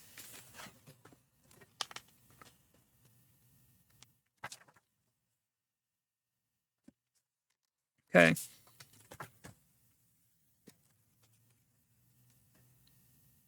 He talks about Hamilton's idea of reasons of state. Basically, the idea is that the state can always say, we need to do this. This is important. It's a domino theory. If Vietnam falls, then after that, Cambodia will fall, and after that, Thailand will fall to communism, and then Indonesia will fall, and then Australia will fall to communism, and then after that, who knows, the entire world we're going to lose. So we got to protect Vietnam from communism. Just this domino theory. And never mind the actual effects and instances on the ground. Never mind if the Vietnamese communism even works. Never mind how the Vietnamese feel about the Chinese and the Russians. They're all communists, right? No. Now they're different views. But we have our own ideas about, well, should we push democracy or capitalism? Are these against each other? Can you have a communist democracy? And this question's already been asked. The state can always say, we need money for this, we need money for that. It is important we do that, and this is a danger. But you theoretically can stop it by saying the government cannot do this. But as far as I understand it, the only effective means of having that done is by giving individuals certain rights which they can claim against the government. They can claim violation. They can claim the government has violated certain rights and the government has to pay monies, right? That is a rule or a law that says the government cannot do something does not mean anything if there's no enforcement mechanism. A law may make something illegal, but if there's no mechanism for getting monies because of that, if there's no mechanism for putting people in jail, if there's no mechanism for indemnities, if there's no mechanism for a change in the law, for a law to be struck down, for example, if it is declared illegal against rights, invasive against rights or illegal, then it doesn't matter whether it's illegal or not. What matters is if there is an effective means for policing the legality or illegality, which is rights of the individuals that they can claim against the government, and they can thereby change governmental laws by going to the Supreme Court, at least in the United States, and saying, no, this law infringes upon my rights, therefore this law must be struck down. And that's really the mechanism for enforcing the idea that the government can't do anything. So how do you deal with reasons of state? You make the government accountable. You make the government questionable. You have a mechanism. You don't simply say, we forbid the government from doing this, because the government will do it anyway, unless it's called out on it.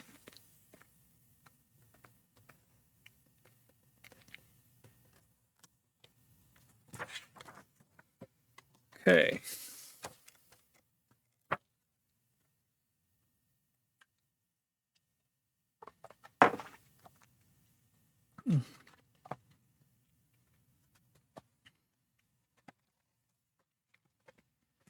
Learning from the past. Okay, at the end here, he begins to just repeat himself. And I'm going to repeat myself a little bit here, but literally just by quoting him. It says, those in control of political processes inevitably bear lighter tax burdens than those on the outside.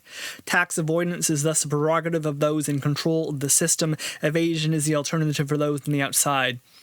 You want to know who controls the political system? Look who pays lower taxes. You want to know who supports, like, the Republican Party, for example, who passes taxes which reduce the tax burdens of the very rich more than they reduce the tax, or more than their laws reduce the tax burdens of the poor or the middle class. That means that the very rich are in charge of the party because they determine what the party does. And there may be reasons and arguments for why that is good. You got trickle-down economics ideas, but there are equally good arguments to do the other way. So which one is winning? It is going to be more a matter of political power than of actual economic sense. Of course, ideally, that's not how it works. Ideally, there is budgetary considerations by the Treasury office or something, and they say these taxes do this, and these taxes do this, and this is the best possible way in order of tax laws if you want to achieve this goal.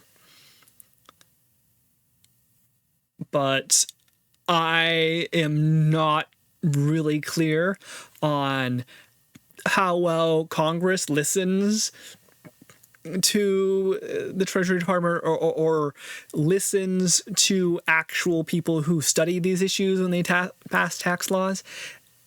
You really get the sense as a regular American listening to the news and watching taxes being passed that there must be a better way to go about this, and we're just not doing it because of vested interests.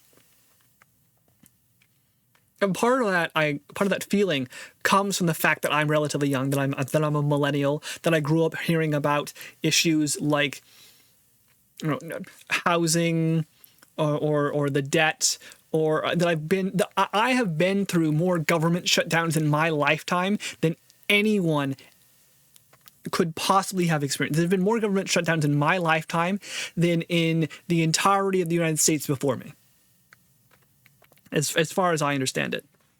Right, so I'm looking at a system going, something seems off here, something seems incompetent here, something seems very suspicious. I grow up hearing about trickle-down economics, and I'm hearing this and I'm going, that doesn't seem right. It seems like there's a problem there, and yet it keeps getting used and used and used. Maybe not in that word nowadays, but in that form still. So I tend to be very suspicious of it. If I was a businessman, if I was rich, maybe I would have a different view of this. But I'm me, so I can only talk about what seems clear to me, and I can understand the arguments on the other side, but I don't really like them. I could understand the argument of like the sort of old Republican way of doing things, which is, hey, more libertarian, basically, small government, small expenses. I'm like, that makes sense. I get it. But the modern way is just like lower taxes, raise expenses. Like, that doesn't work. That you can't keep doing that, else there's gonna be a problem. And guess when that problem's gonna hit? After all the old folk are dead. And I'm trying to retire, going, great, Social Security is getting cut, Medicare doesn't have any money to it, and little Miss So-and-so, the billionaire, has a locked compound. And to an extent, these ideas and fears have always been there, always been a worry. But the feeling is growing, at least. So it behooves us to really question if this anti-rich or anti-politicians or anti-right movements or anti-establishment movements, which are growing in the United States, are a sign of the times, or simply the changeover of political ideas. It is, for me at least, I would have to ask, like, when was the golden age of America? Like, when was the golden age? When was America the best? And it's hard to find an era, right? You pick anything before the 1900s, and you're looking at drawn wagons and killing Indians. You look at anything before 1860-ish, and slavery. You look at anything before 1960-ish, you're going discrimination. So and you look at anything past 2001, you're looking at the War on Terror. You look at anything before 1991, you're looking at the Soviet Union. So like between 1991 and like 2001 is probably the golden age for America as a nation, more or less, like economically speaking. The feeling of a new technology coming out, the feeling of a changing world, of a hopeful world, the feeling that discrimination is going away, the feeling of the new millennium and the nuclear threat is gone. Then, of course, terrorism happens, and now we have Russia threatening to use nukes every once in a while, and China building fake silos, and the U.S. thinking about nuclear armament again, and putting in radar stations around the north of Canada and whatnot. So it seems like we are repeating the questions of the problems of yesterday. Economically, the United States, probably something like the late 70s or early 80s is the best time.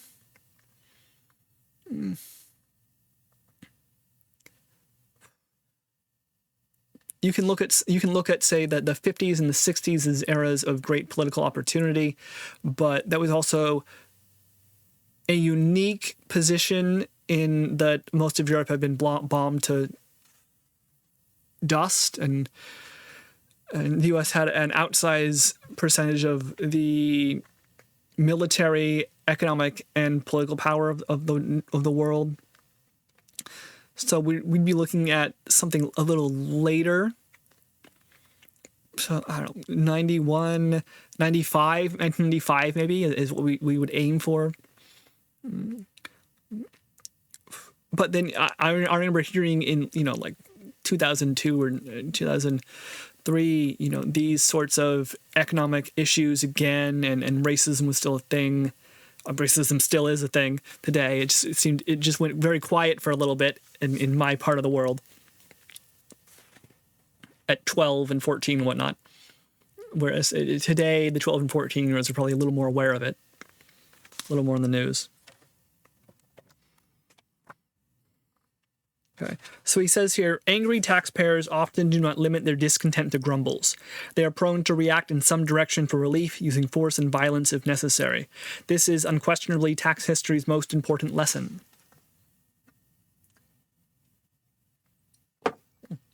So he's talking about taxes here. But it's more than just taxes. It's, do I feel like my government is effective? Is my government doing its job? Are my taxes worthwhile? It says the ethics of a society's tax policy should develop from two moral maxims. It is the duty of every government to develop a just and sound revenue system. just in the way taxes are assessed and collected, and sound in the way public revenues are administered and spent. Second, it is the duty of every person to pay a fair share of the costs of maintaining the government that serves and protects them. The second moral maxim cannot operate if the governments fail to fulfill their end of the political contract. Taxpayers cannot pay their fair share if the laws do not obligate them to do so. So he's trying to push this as everyone should pay their fair share. And for him, that means equal taxes. Of course, the claim also is, hey, the rich should pay their fair share because they're benefiting inordinately from the United States, or corporations should pay their fair share because they're benefiting inordinately. Or you can even look across the pond. You can say, like, hey, Europe needs to spend more money in its own defense because it is benefiting, or because it is benefiting from the U.S. nuclear umbrella, or from the 25,000 troops or whatever we have in Germany. You can say that Japan and Vietnam and South Korea need to make favorable trade agreements with the United States because we protect them militarily.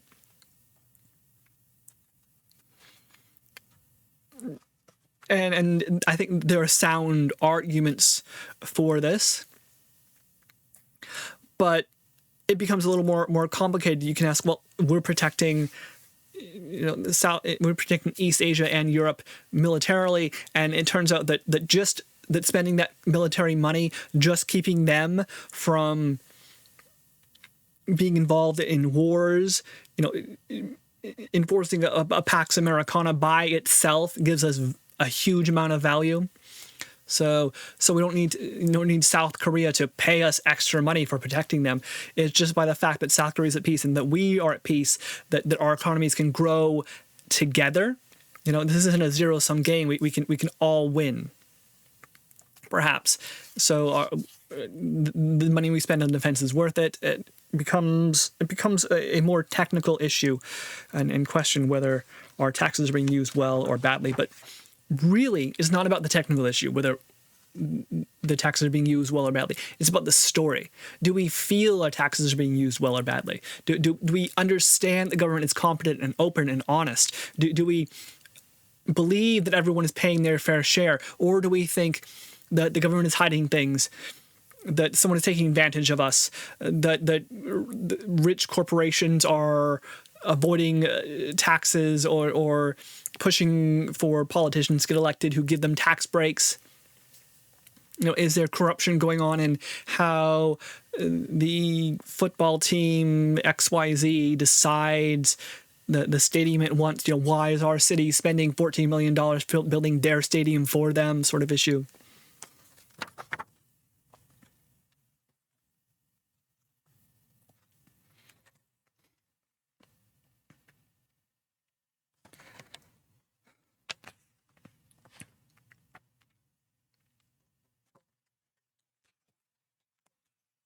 So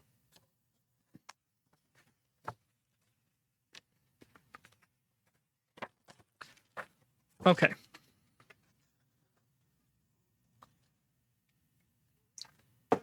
I have 8 points, and then I'll be done. I can go to sleep. Okay. Okay. So he's not a fan of U.S. taxes at the moment. He says, what follows are 7 suggested reform items to tame the monster. 1. Establish a crime for tax extortion as well as a civil action for damages. Essentially, if the U.S. government harasses you, have a mechanism for the U.S. government to pay you money. If you can prove the U.S., hey, I have been audited by the IRS 7 times in the last 10 years. This is obviously a targeted attack. Or my shipping containers are being stopped by customs and searched every single time they come through here. This is obviously an attack by the government on me directly. Or I have my car, I leave my driveway, and within 100 feet, a cop stops me and cites me for something, gives me a ticket. And this has happened, this happens every week. Every week I leave my driveway in my car, and within 100 feet, cop stops me. Or I have a house, and code enforcement comes by and cites me. Says they have 3 days to fix the problem, and then comes by again and cites me for a different problem. It comes by again and cites me for a different problem. Instead of saying you need to fix these 7 things, it says you need to fix this one thing, and then this other thing, and then this other thing, and then this other thing. If you can sue the police for unlawful arrest, then you can sue the country for harassment, is essentially what he's saying. And more than that, he says it should be a crime. Right? If you can prove that an individual has a vendetta against you, then that should be a crime, and that should be an abuse of government power. Is the police chief out to get me? Has he given special instructions to his deputies to stop my car every time it comes by? Is the mayor out to get me, and there's pressure from the top for code enforcement to come by, or for my land to be taken as part of an eminent domain action, and this has been instigated by an individual, or there's someone in the planning commission office who refuses to allow my construction plans to be accepted, even though I've met every criteria.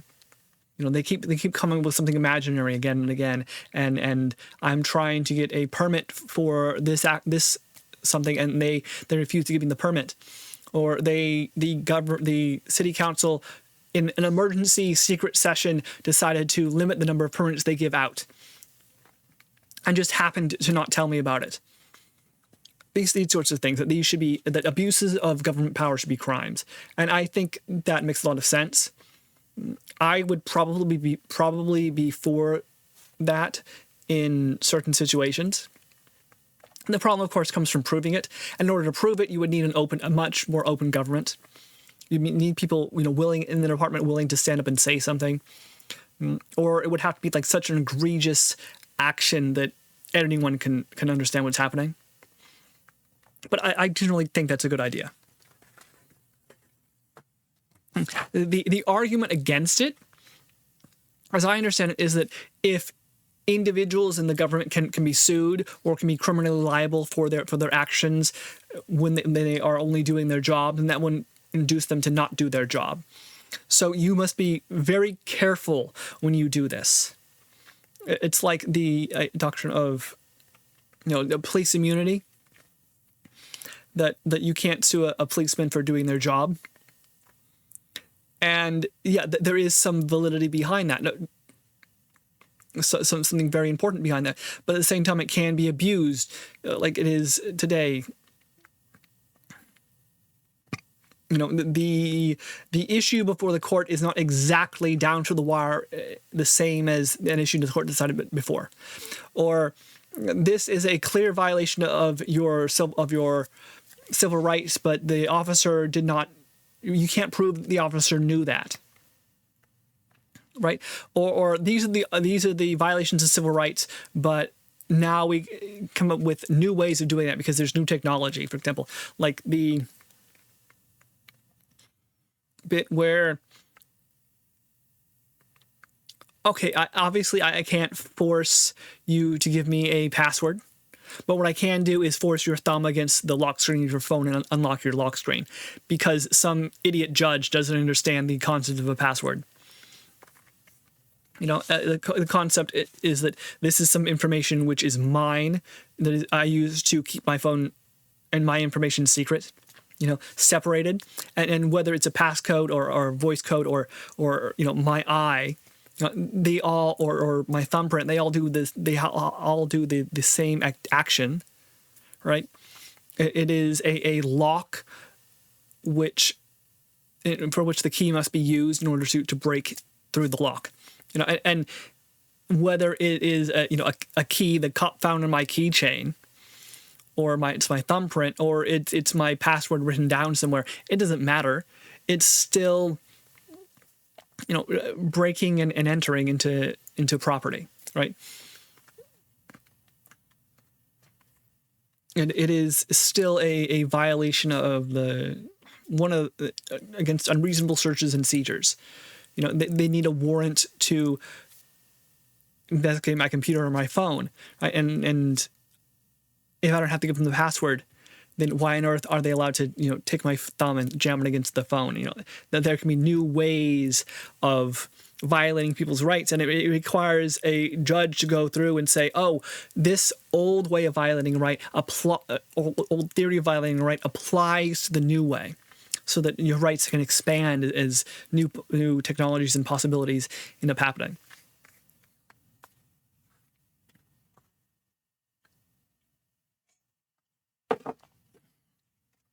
So, anytime you make something a crime, you want to be careful about it. That's essentially what I'm saying, but I agree with the idea. At least establish a crime for tax exertion as well as civil action for damages. And he talks about 2, establish a civil action for damages for notorious tax administration, including malicious tax investigations, extortions, leaked information, grand jury abuse. This is just saying a civil action for abuse of governmental power. 3, have all federal tax districts coincide with congressional districts and provide for the recall of district directors. I think this actually makes quite a bit of sense.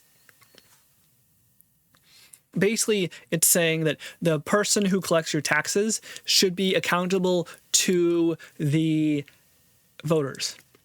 If the voters think that the head of the IRS, who is responsible for collecting taxes from their area, if the head of the city code enforcement, who is responsible for the codes in their area, is abusing their authority, and they can be recalled.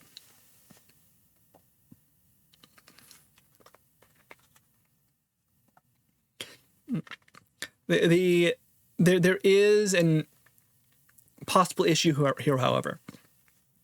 Say you have an area where they keep recalling their IRS head of collections, right? Where they keep removing all the head of the federal tax district, of district directors, as he calls them, where they keep, never quite having someone in charge, and they're always moving through.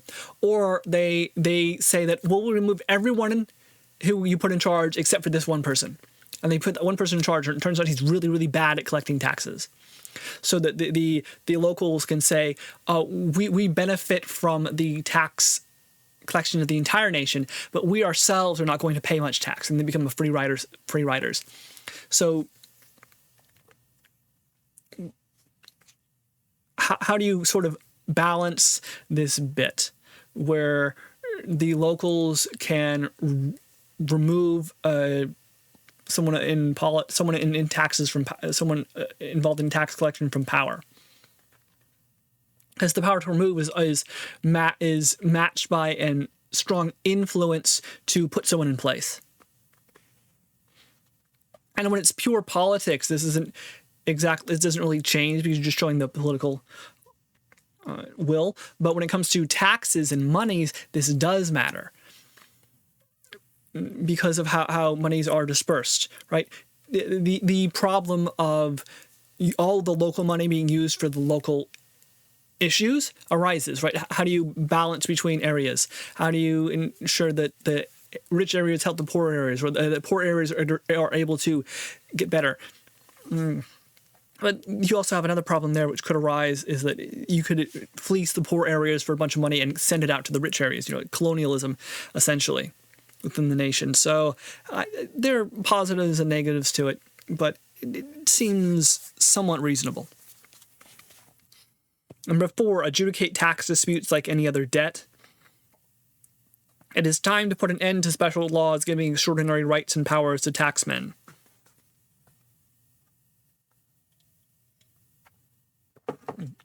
One American rule he cites here is that if the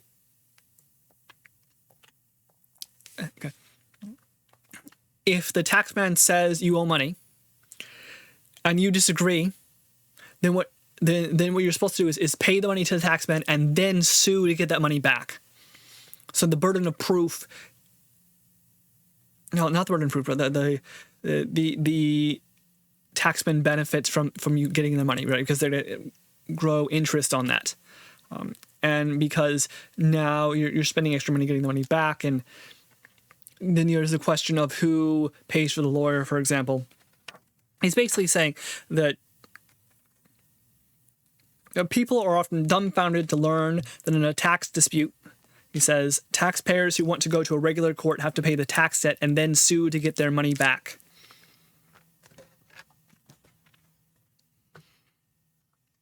Most people do not realize that throughout most of history, few litigants had an equal footing in the courts. The assumption is that the taxman is right, and that the individual is trying to avoid taxes and it's bad, and this must defend himself. The burden of proof is on the defendant. The idea is that you are guilty before being innocent. So on. He's basically saying that this isn't how the legal system is supposed to work. I would have to ask questions about this.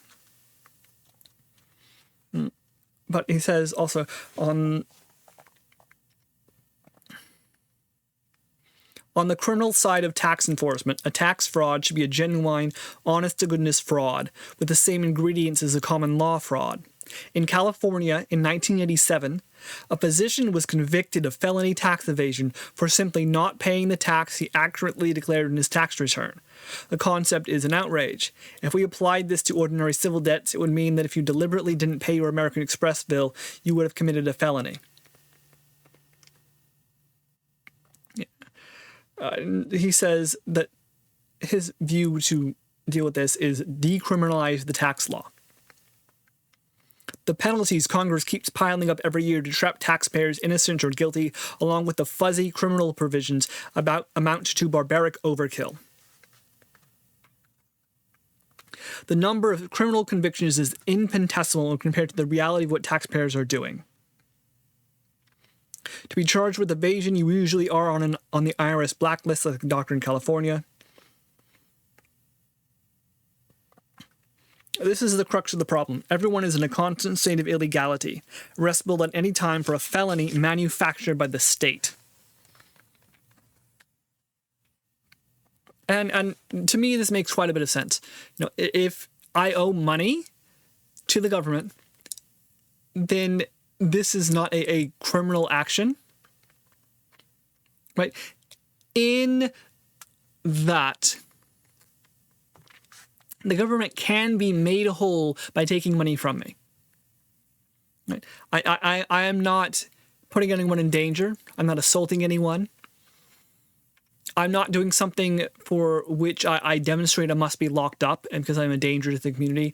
I am not, for example, causing harm which is irreparable and for which the only way I can possibly express remorse is or be punished for it is by going to jail. Instead, I'm not paying money, and therefore that money should be, then I can make the government whole by paying money, right? What am I doing that's so bad with tax evasion?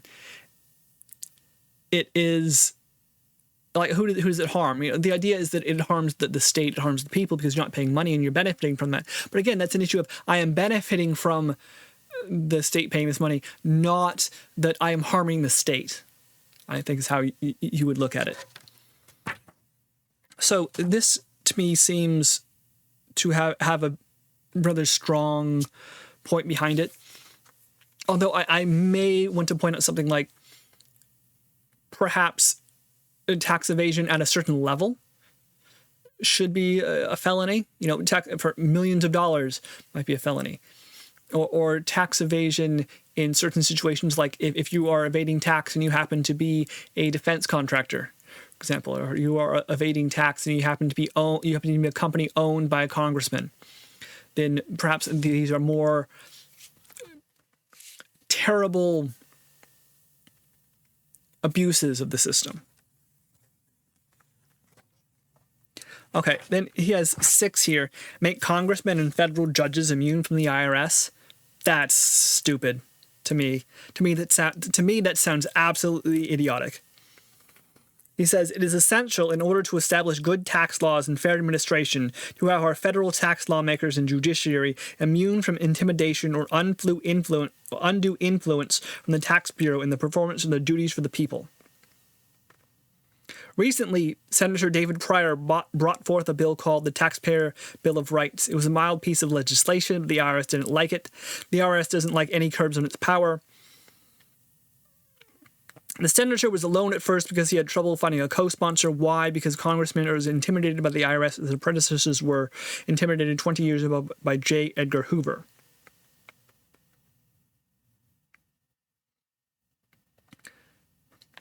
Our Internal Revenue Service is a kind of institutionalized J. Edgar Hoover. This is a historical event I may want to look at. Everyone is intimidated and no special files are necessary. No congressman's tax conscience is so clear that they aren't afraid of the IRS.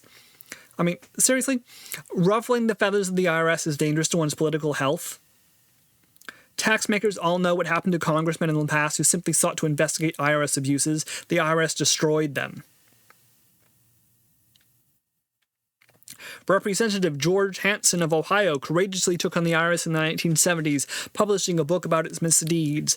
Many of the accounts he publicized were almost beyond belief. He, too, felt the heat. There was a whispering campaign against him that he was a tax cheat. His popularity fell, and he was eventually defeated. When he and several other congressmen went to the powerful tax committee of the House, the Ways and Means Committee, they were turned a deaf ear because, as one writer explains, the congressmen were terrified of what the IRS might do to them individually. The power of the IRS to intimidate Congress has to be completely eliminated. And the way to make sure congressmen are protected in that regard is to make sure the IRS is removed from their life, taking off the IRS tax rules. The judges are also vulnerable. Okay. Yeah, the IRS is a government organization, a bureaucracy that has a force, that has political power. But the cost of what he's calling for, make congressmen and federal judges immune from the IRS? You mean create a tax immune nobility? Create create members of our society who cannot be investigated for tax fraud?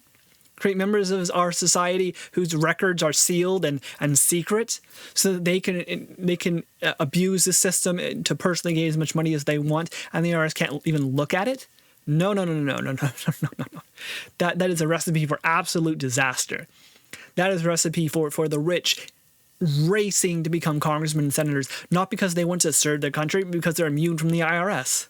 That's an idiotic idea.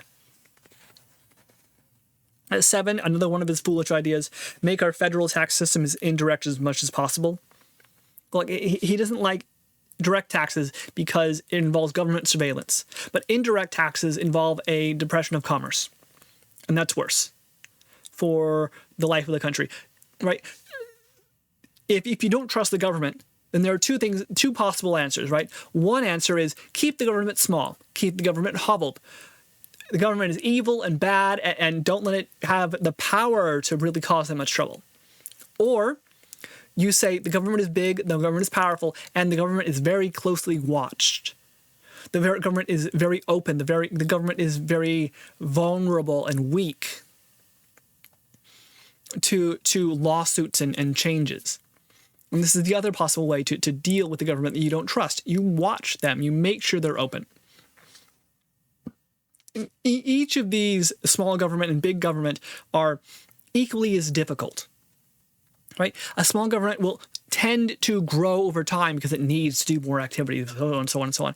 A big government will tend to be more secretive over time, right? And so, pretending that one of these is the absolute answer, I think, is somewhat foolish. Both of them are simply different ways of going about dealing with a government you do not trust. You either hobble it, or you have to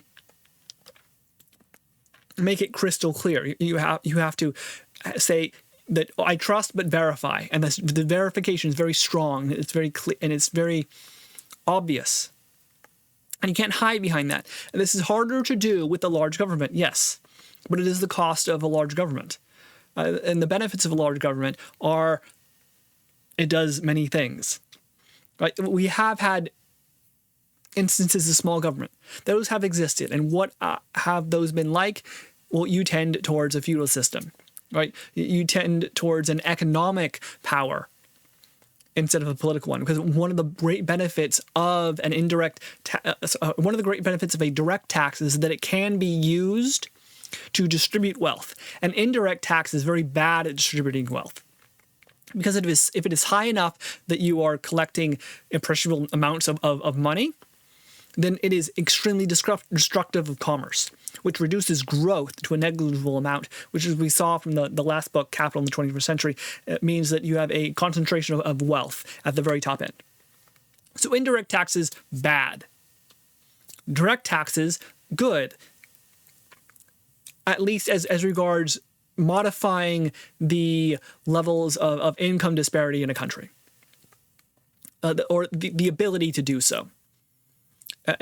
Direct taxes are also more protective of growth than indirect taxes, and growth is another way to deal with income disparity. And growing up as I do at this moment in time, income disparity seems one of the most dangerous events we have to deal with, because we know exactly where income disparity leads, to the era of kings and princes, whereas the era of big government, it can lead to China and the Soviet Union and these extremely invasive systems. But how stable those systems are in the long run is yet to be seen. Whereas a relatively open system like the United States of America has existed for longer than the Soviet Union and the Chinese communist system. So at least it has that going for it, that you have straight up civil wars happening in capitalist democracies, and yet they still manage to hold together a little bit. You have massive, huge political and economic and technological changes, and yet Britain stays Britain. I think there's something to be found there. Whereas every empire has fallen. Every king is less or dead today. Every single city-state except for Singapore is the only major city-state existing today. Whereas in the past, the Hanseatic League, for example, in Greece, in Rome, those were major issues.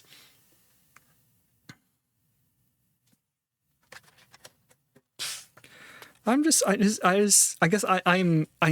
a person of my times, and the issues and the problems I see are the issues of today, which of course will probably cause issues and problems in 20 or 30 or 50 years.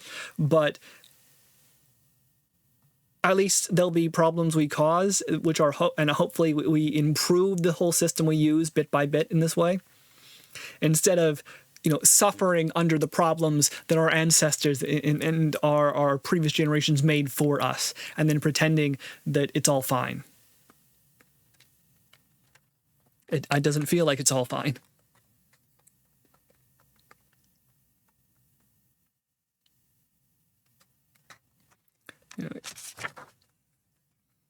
Okay.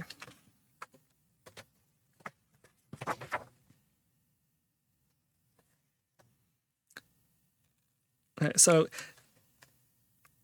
he says, over the years, many readers and friends have asked me to summarize in a nutshell what I like to call the nuts and bolts of my thoughts about taxation and history. First is the glaring fact that all good tax systems tend to go bad. Unless restrained by the people in some effective way, governments aren't able to live with a good, working, moderate tax system. All governments tend to be spendaholics. Yeah, history suggests that the best cure is to separate the power to spend from the power to tax.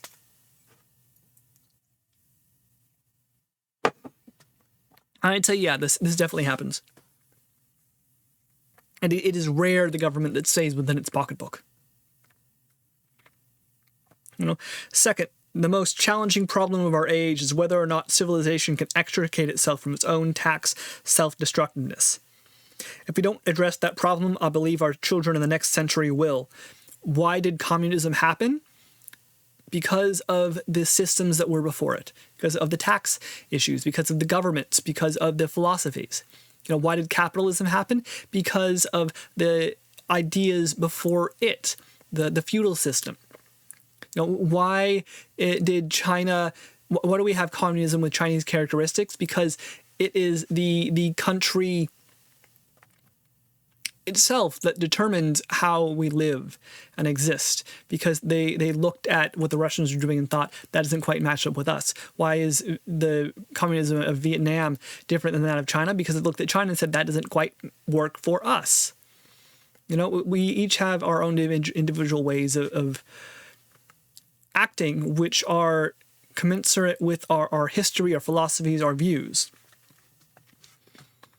And for him, this results in countries being self-destructive. They cause their own problems. Right? The Soviet Union caused its own collapse by retarding intellectual development, openness, and economic growth. The Chinese emperors caused their own destruction by creating and maintaining an extremely, what's the word here? Stable, slow to change, resistant to change, and corrupt system. The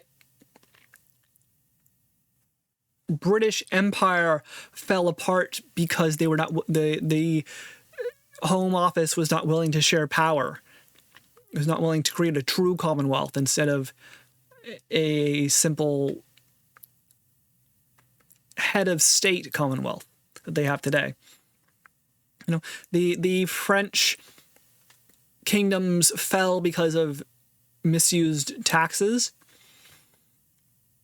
and refusing to compromise with the peasants. The French Revolution in turn fell to Napoleon by being mad and angry for revenge. Napoleon, in his turn, fell by trying to conquer too much of Europe, by threatening Russia, by being unwilling to accept that he could be emperor in France, emperor of a strong France without being emperor of all of Europe. The Ottoman Empire strangled itself. The Roman Empire strangled itself. The Athens ended up strangling itself. Egypt did. The Aztecs did. The Japanese empire did at one point. And eventually, it seems that America will do so. One of the remarkable things about the United States, I feel, is that we did have a civil war, and then we had a miniature civil war again 100 years later over the same issue. And today we're still talking about the same issue, yet we haven't broken apart.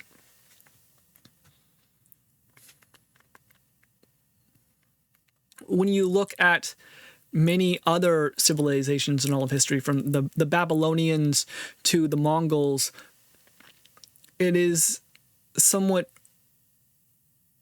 rare not to have rebellions on the edge of the empire.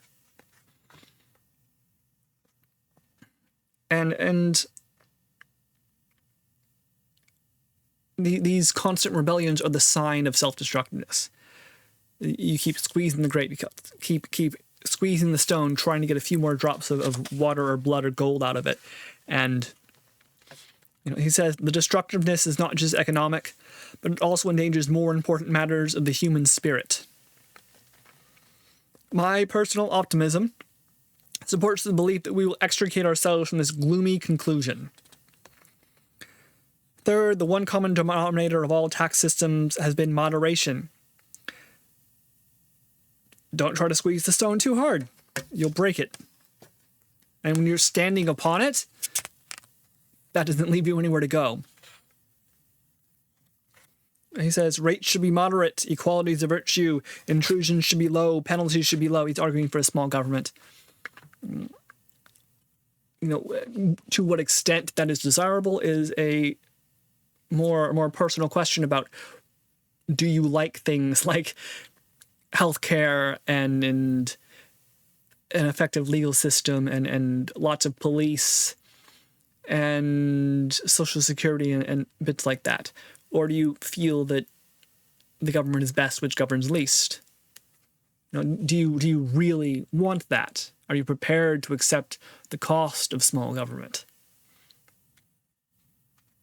The opportunity cost. Okay. So he ends here.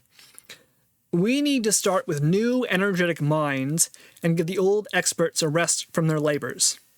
When Henry Ford wanted to protect lives and prevent injuries from shattered auto glass, he asked the glass experts to make unbreakable glass for his new models. The world's glass experts said it couldn't be done. They knew too many reasons why it couldn't be done. Henry said, "Bring me eager young fellows who do not know the reasons why unbreakable glass cannot be made. Give the problem to ambitious young fellows who think nothing is impossible." He got the unbreakable glass. So really, this is a book about the history of taxation. For good and evil, the impact of taxes in the course of civilization. And it points out many issues and problems. Many ways where tax has been abused, where governments have squeezed too hard, where people have risen in rebellion against the taxes. And he is for indirect taxes, small government. I tend to think that direct taxes and a bigger government are more useful, but need to be matched by an equal weight upon the neck of government, an equal nakedness of its activities, which is something no government likes, but that does not mean it is impossible. One of the reasons we have a effective tax system today is technology. Computers are able to do much of this automatically. We devote less and less of our time to issues like this. We don't have to go in and count the number of chimneys in a house, for example. We just have to know how much a house sold for, and register the ownership in a national database. And this allows us to keep enough of an eye on it. So the question can also be, how much information does direct taxes really require? How much intrusion does direct taxes really require? Can an intrusion be invisible? Can mankind be protected from its government? Or is the government going to become some ravening beast? This is the question at the very heart of the American identity, the democratic project. Can a government be tamed by its people? Can the taxing power of the government be controlled by the spending will of its citizens?